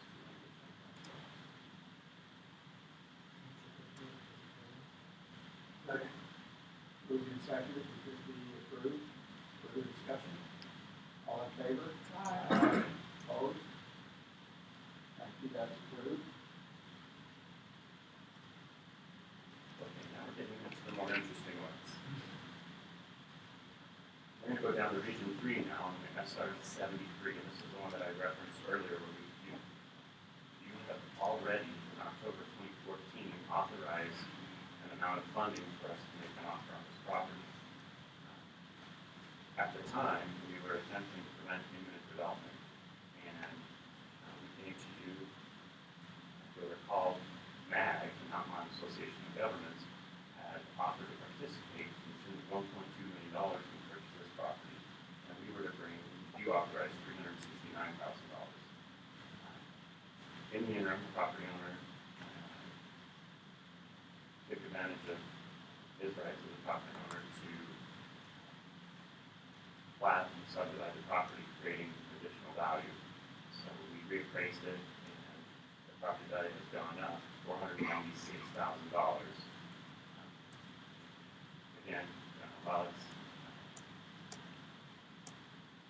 doesn't taste very good, but it's still a better meal than it would be if it was sold to individual property owners and others been subdivided and built upon.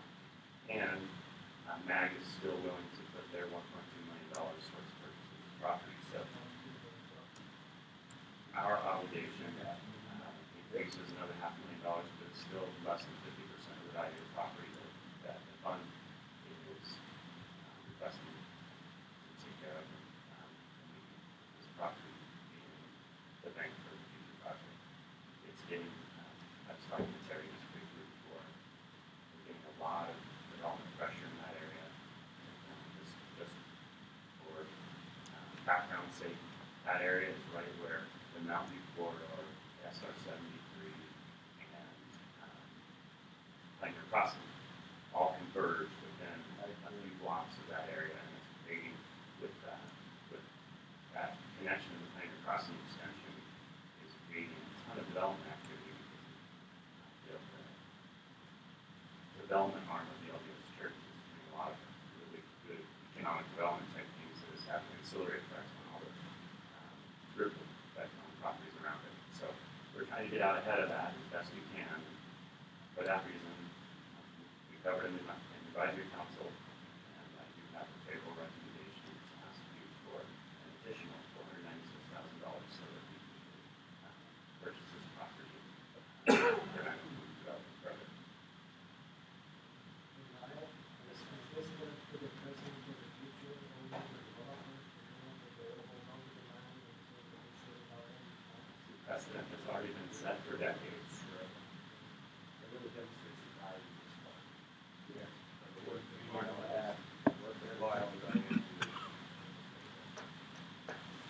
Move for approval. Second. Been moved and seconded that we approve this addition to this, purchase of this property. Any further discussion? All in favor? Aye. Opposed? You're spending money to save. Yes. Thank you. That's been approved. Thank you very much. Okay, the next one is tab 7H. It's also in the Mountain View factor. It's a next door neighbor of the one that you just approved. And this one, if you'll recall, back in January of 2015.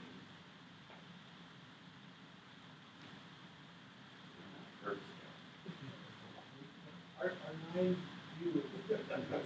That was 9,000. Well, if there were 10, I'd make it a second. No, just 9. Oh, okay, 9. We're down to 7. Oh, sorry, we just fell to 7. Sorry. All right, Because they can't hear live. You're not going to go there, are we?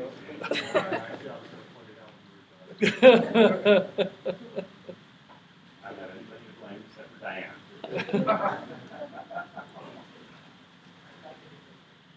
All right, so back in January, we approved the purchase of 2 separate parcels of property. So this all red property, owns 2 pieces of property right next to, so the Autumn Valley one we just approved the additional $496,000 for, is in between these 2 pieces of property. And so you approved $4,954,000 for us to purchase those 2 all red properties. And then after that approval, we went back to the region and they took another look at how much their needs would be. And originally when I came to you, it was anticipated that we would need 15.4 acres on the far west parcel. And in reality, what they ended up needing was 17.26 acres. So we borrowed essentially from the east parcel to make that west parcel happen. And now we're coming back to you for the difference on the east parcel, if that makes any sense. So based on that, first parcel payment, the additional funding to make up the difference on the east parcel was $405,000. So that wasn't, it's different than what happened on the last one that we just did. The value didn't go up, we needed more property. And so in order to make that happen, we got it from that 4.9. Now it's incumbent upon us to come in front of you and ask for the difference to make it up on the east parcel. Again, we talked that through with the advisory council, and I have a favorable recommendation for that additional funding so that we can finish the west parcel. The additional funding is the $405,000. That's correct. Okay. That's Moved and seconded that this $405,000 addition be made to this property. Any further discussion? All in favor? Aye. Opposed? Thank you, Rob. That's been approved. Thank you very much. All right. The next one is tab 7I. And this is, we're going to go move further to the east, still in Region 3. And it's on the east side of I-15 at 2100 North. And there, in the future, we have a I-15 to 2100 North flyover that's going to be coming. So if you go north on I-15, get on the 2100 North, there's going to be kind of a loop out to the east, and it'll come in and go west over I-15.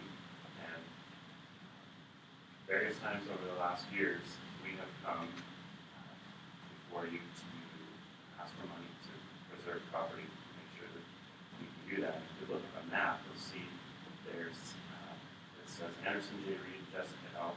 There's 2 green properties. Both of those, and we own the blue one in the middle, so it's a fourplex, basically. We already own the blue one in the middle, and the other green one in the middle was also put before us in front of the advisory council. They didn't like the appraisal value, so they called us and told us that they were going to keep it and find a renter. So the one on the end though, Mr. Anderson would still like to receive an offer from us. They've been attempting to sell for quite a while. They did lease it themselves as well, and they are trying to free up the equity so that they can use it to purchase a different house. So that's the appraisal is $187,000. Just one more piece of information that's kind of interesting. If you'll notice, there's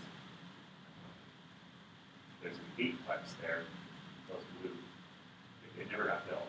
We bought the rights to that so that they wouldn't build it. We noticed that they built the one, and then they were getting ready to build this other one, and we came in, I don't know, 10 years ago. Bought the rights to build those condos so that we wouldn't have to relocate onto those or buy and build it in the future. So the appraisal was $187,000, and I come before you with a favorable recommendation from the advisory council to request an obligation of those funds so that we can purchase that. Move to approve. Moved and seconded that we approve this purchase. Any further discussion? All in favor? Aye. Opposed? Thank you. All right, now we're going to come to this neck of the woods. We're going to SR9 in Kirkham. And this piece, this is an interesting one, especially in light of recent litigation that we've had.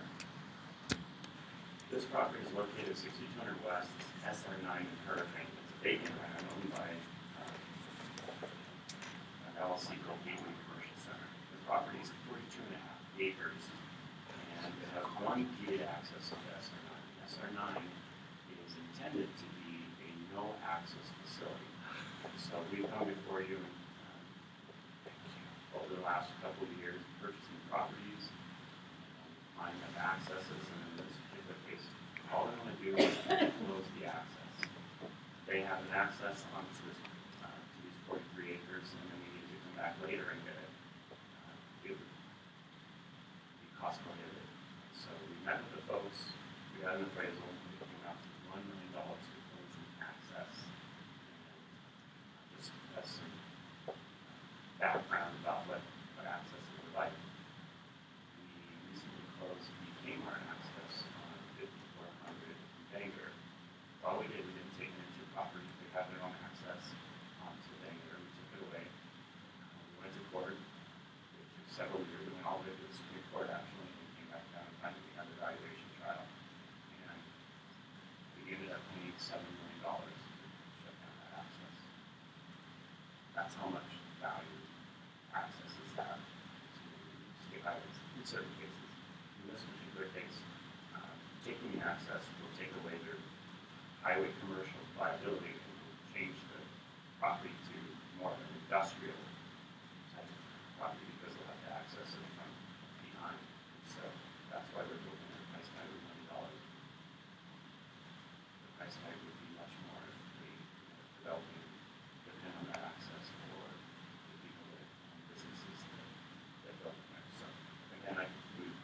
this long and hard in the advisory council, and I come to you with a favorable recommendation to obligate $1 million from the Water Preservation Fund to make an offer to close this access. Move for approval. Second. Moved and seconded that this purchase be made. Any further discussion? Please. We have a legal notification about 10 months. No, it just basically, yeah, it's a willing seller. It's just, my point was that, Yeah, we're trying to avoid the additional cost that comes with the development. basically, we also sell access. I mean, it's part of the bundle of sticks that properties have, and as we go through and widen roads or build new ones, we also limit access. And from time to time, people come back and say, hey, I want to put a new access here. And the way that we value it is what's the property worth without the access, and what's the property worth with the access. The only difference being the access, so that delta, that difference, is directly attributable to the access. And so that's what we get here is what's the property worth in its current condition with and without, and that difference is the value of the access. Any further discussion? All in favor? Aye. Opposed? Thank you. Lyle, thank you very I much. appreciate your time. We got a lot today. I want to point out how amazing these employees are. Two of our staff actually forget on their suits for this meeting. Again, I remember it was in the car. The car just didn't come with me. So Lyle, Diane scrambled to outfit Lyle here from thrift store. You'd be amazed at how difficult it is to find any kind of dress clothing in Moab. There are Well, that's very true. There are 3 thrift stores. Yes. The suit is US Bank, $8. The tie was $1.50. And The trousers are from Shopko. Still have the tag. Ask me why. Single use. I am going to keep the shirt. It's good size. But I'm going to iron it next time. I'll take your time. Proud of you, Lyle. Monty gave you the time. We always find a way. You know, the reason why I had an extra tie is because when we were here 2 years ago, I was at breakfast and Chris happened to loan me his tie because I was like, darn, I forgot a tie. And he said, well, here, take mine, and I'm not gonna have to do it today anyway. But unfortunately for him, he didn't. I like the color you provided for us. Black and red. Yeah. And Well, remember, you use cosplay was almost tomorrow. He was really conflicted in having to put that on. Yeah, I can imagine. They were the same clothes that I wore yesterday. I have some lycra for you. Thank you. Okay, Bill, I think we've got one more item here on the Moab Airport. Could you give us an update on that one? Well, Bill's getting ready.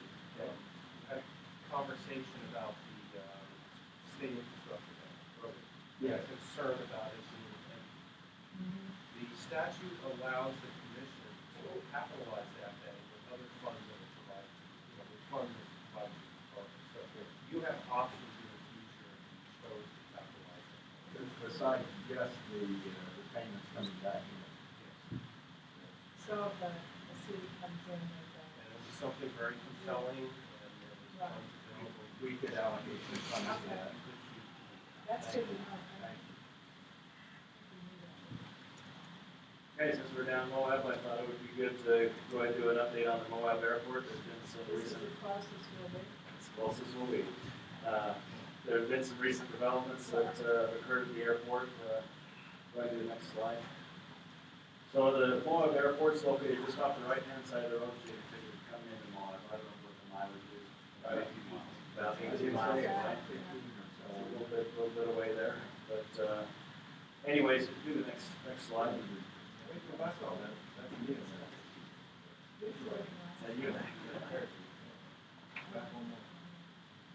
Oh, That's why the airport. They're doing their way home.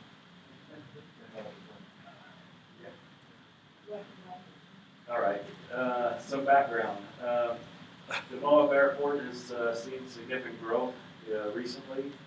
It also included growth in commercial airline service. One of the challenges that has recently occurred also is that SkyWest Airlines chose to discontinue turboprop service in Moab. This is because their fleet that they had, they were trading out those props to regional jets. Because of that, the Moab Airport wasn't built for regional type jets, and so that stopped that service of them coming in.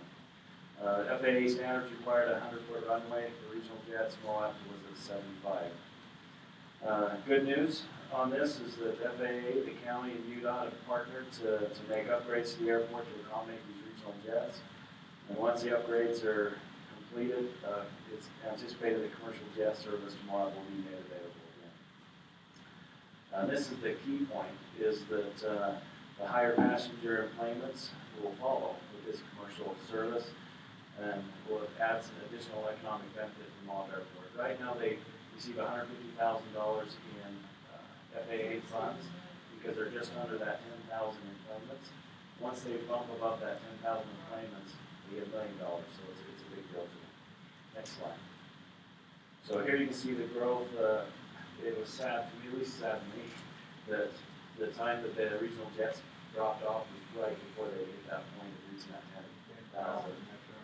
So you can see the projected growth. The one that is preferred between all of the different growth projections we provide there is the dashed line. That's what they base their models off of. Next slide. How busy is the airport? It's about just over 15,000 operations a year, which is a takeoff and a land. Next slide.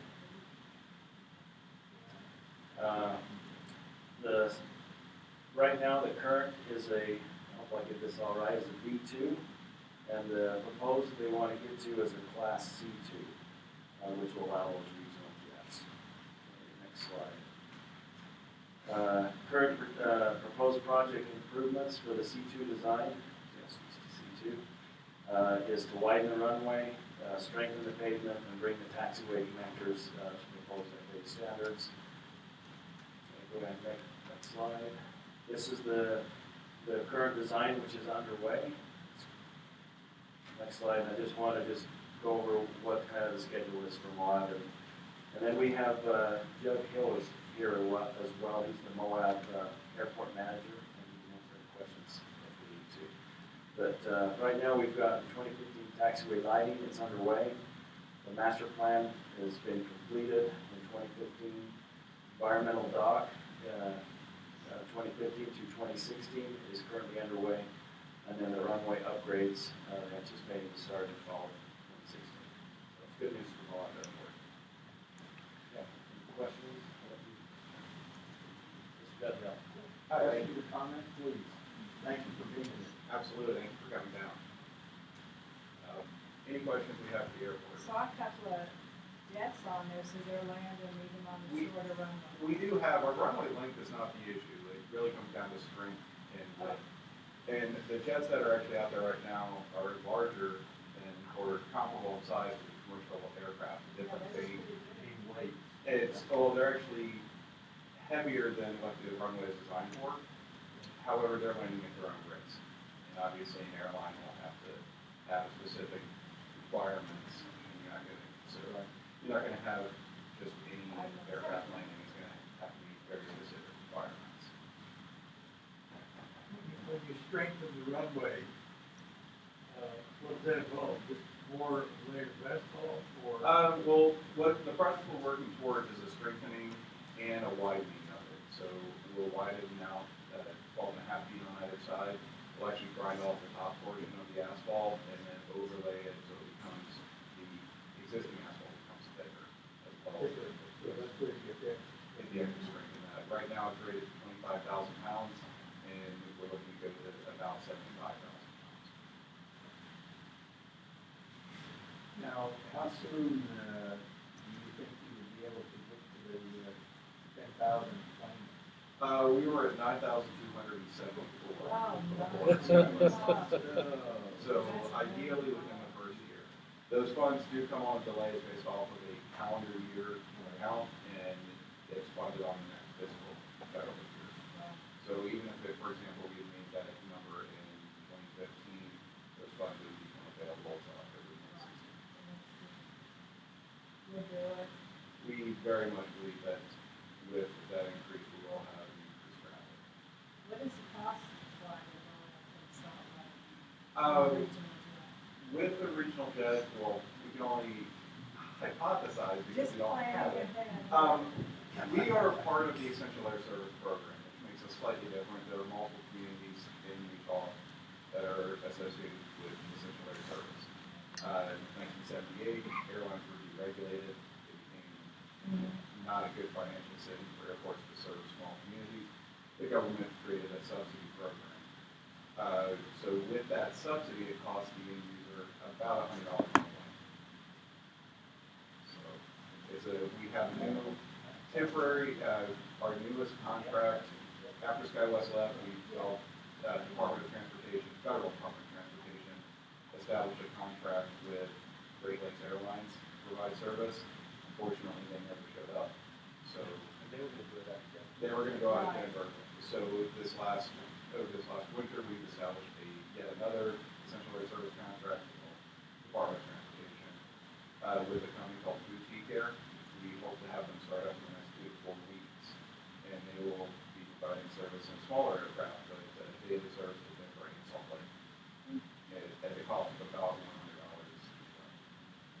Does SkyWest indicate an interest in resuming once the runway is active? They would like to resume. They actually wrote us a letter, very helpful in our argument that we need this larger runway. Obviously, anyone can say if you build it, they will come. But unfortunately, federal projects usually aren't funded off of that method. It's based off of the need. So with an established need, which was provided with a letter of support from SkyWest as well as an extended history, we were able to get moving on the project, and at last questioning, they were interested in coming back. Obviously, there's lots of things to consider, but it would be great to keep the business within the state with the Utah-based company, but there also are other alternatives in other companies that do offer that type of service.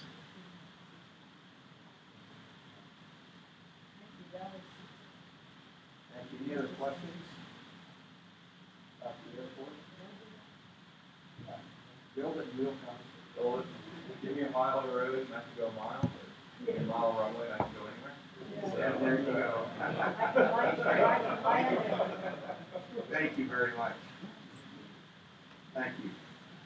The last item on our agenda today is some of the reports. We'll start with our partners in the FHWA. Rajeev, please.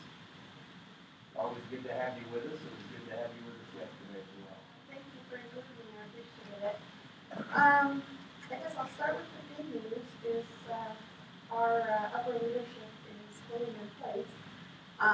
David Kim was announced as Deputy Administrator, and Butch Weidler, who I believe most of you may know, having been in Utah, was appointed as Executive Director. Very good. We were all very good.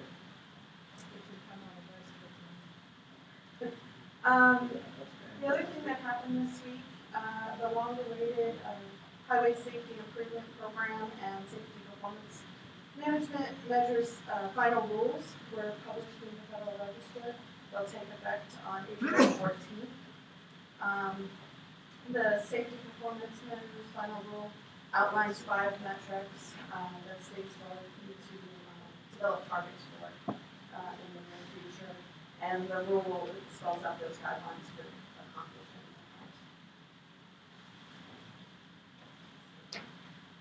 that. There is a public webinar that's going to be held to go over those final rules. That'll be on April 1st. It'll be 9:30 Mountain Time. April 1st. But it would work well. There are a lot of different types of rules and I have to be available to answer questions. we encourage those who can participate.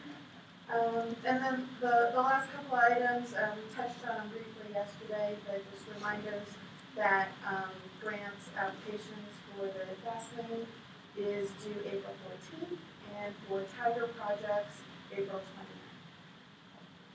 We got, based on our conversation yesterday, and the sense of the commission, we got one fighter and two of the other grants that we're going to go for, right? Good. Any other questions for Brigitte? Thank you very much.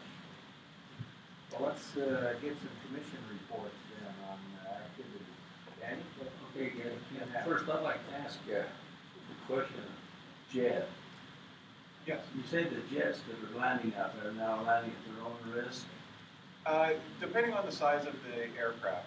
One where the runway is published for a specific size or a specific weight limitation. And if a jet were to land that's overweight, it would basically fall on the owner of that aircraft for cost of any type of repair. Obviously, the runway can take significantly greater weight. It's just not designed for continued use. So a runway in general is designed off of the largest group aircraft that will be continually using it. So even after we upgrade it to where it can be used by 70 and 90 passenger jets, a larger aircraft could land on there. It's just not, that runway isn't designed to take a 737 landing on it 3 times a day. I wonder if there was some liability to the department. I remember a bunch of years ago when a landing gear punched through the runway for up 600 yards of that runway. And the liability falls on the aircraft owner because it is a very explicitly stated weight limitation on what the runway is designed for. And it's published by the Federal Register and across multiple aviation sites. So that it is, we often get calls, and actually, perfect examples, we had a group of individuals wanting to come to Moab and spend time in Utah this month, and they ended up going to Colorado instead because they could not fly in here with their jet. They made the call off their company retreat. They decided to move to Colorado because they could not land the jet here in Moab. I'm sure that we're going to get it fixed. It's going to be a great addition, and will definitely benefit all the states. Thank you. As part of my commission reports, I did attend the regional growth committee meeting, and of course, Evan was yesterday. We always have a conflict with regional growth, at least 2 every year. You can't go to because we're in this meeting, so I missed that. We began the local government visits, and I've been attending some of those. Those will continue through the end of April, I believe, around the state, and they're bringing a lot of good information. And next Wednesday is my UTA board meeting, that will be in attendance. And that is my report. Thank you very much. Megan? I attended the JPAC meeting, which was hosted by EDOT, and Shane did a very good job. We talked about, it was at the Capitol, by the way, and we talked about the legislative bills that were going through and the effect on the different cities. All right, thank you. Wayne? We had, attended the Corridor Advisory Preservation Council meeting. We actually looked at 13 properties, 10 of which we dealt with today. Also attended the executive board of the Senate. Thank you. Mike? There was no CID meeting last month. They attended a recent meeting with the 23rd. They talked about rehabbing home local distribution opinion, the strong plans of N6 all over. They also had the DLM, and then talked about the local corridor and how to issue the important side of the south. I think the company in March 1st, the mayors of town talked about the projects going on, Santa Clara talked about widening the road between Santa Clara highways and 91. Washington City and St. George talked about a long line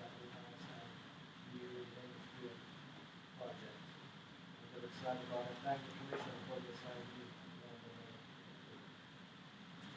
We had a skip meeting for the Region 4, and thank you. It was a wonderful meeting. If you want education, that's the place you want to be. Honestly, they treat you like you need a family, students in this class, and they give all the information, and they respect you, your questions, stupid questions that you ask. They give you good answers.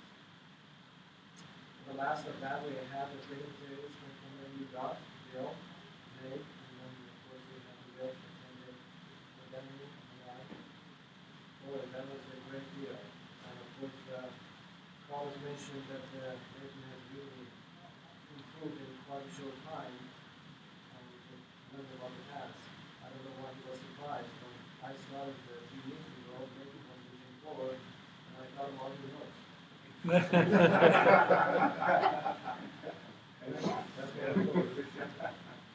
Thanks for getting him up to speed. I had the opportunity of attending the report of the internal audit program with Carlos, and very important internal audit procedures on a couple of issues that have been facing UDOT. Very satisfactory reports, so I was able to attend that. I was not able to attend either the JPAC or the MAG meeting because I was out of the country this last month, but was able to attend the internal audit meeting, which was very informative. We've got our upcoming commission meetings next month. We're in Salt Lake City for our STIP workshop. We expect to start about 1 o'clock in the afternoon on Thursday the 14th, and then have our regular commission meeting on Friday the 15th next month. Then in May in Tooele, so that you'll know, I have received back from David Burton a letter. With Heather, I had sent a letter inviting UTA to give their annual report to the commission. They responded that they would attend the May meeting in Tooele. David Burton and the current interim director there will both be present, we are told. So those are the next two meetings we have coming up in April and in May, 12th and 13th in May in Tooele. Is there any other items to come before the commission today? I had a skip workshop people, they bought me coffee. Go Utah. Go Utah. Keep it up. That's right. Do that again, get that on camera. I'm looking forward to Ready to fly. There's no other business? I'll entertain a motion to adjourn. Thanks, everybody. Yes. Drive carefully, please, as you go back home.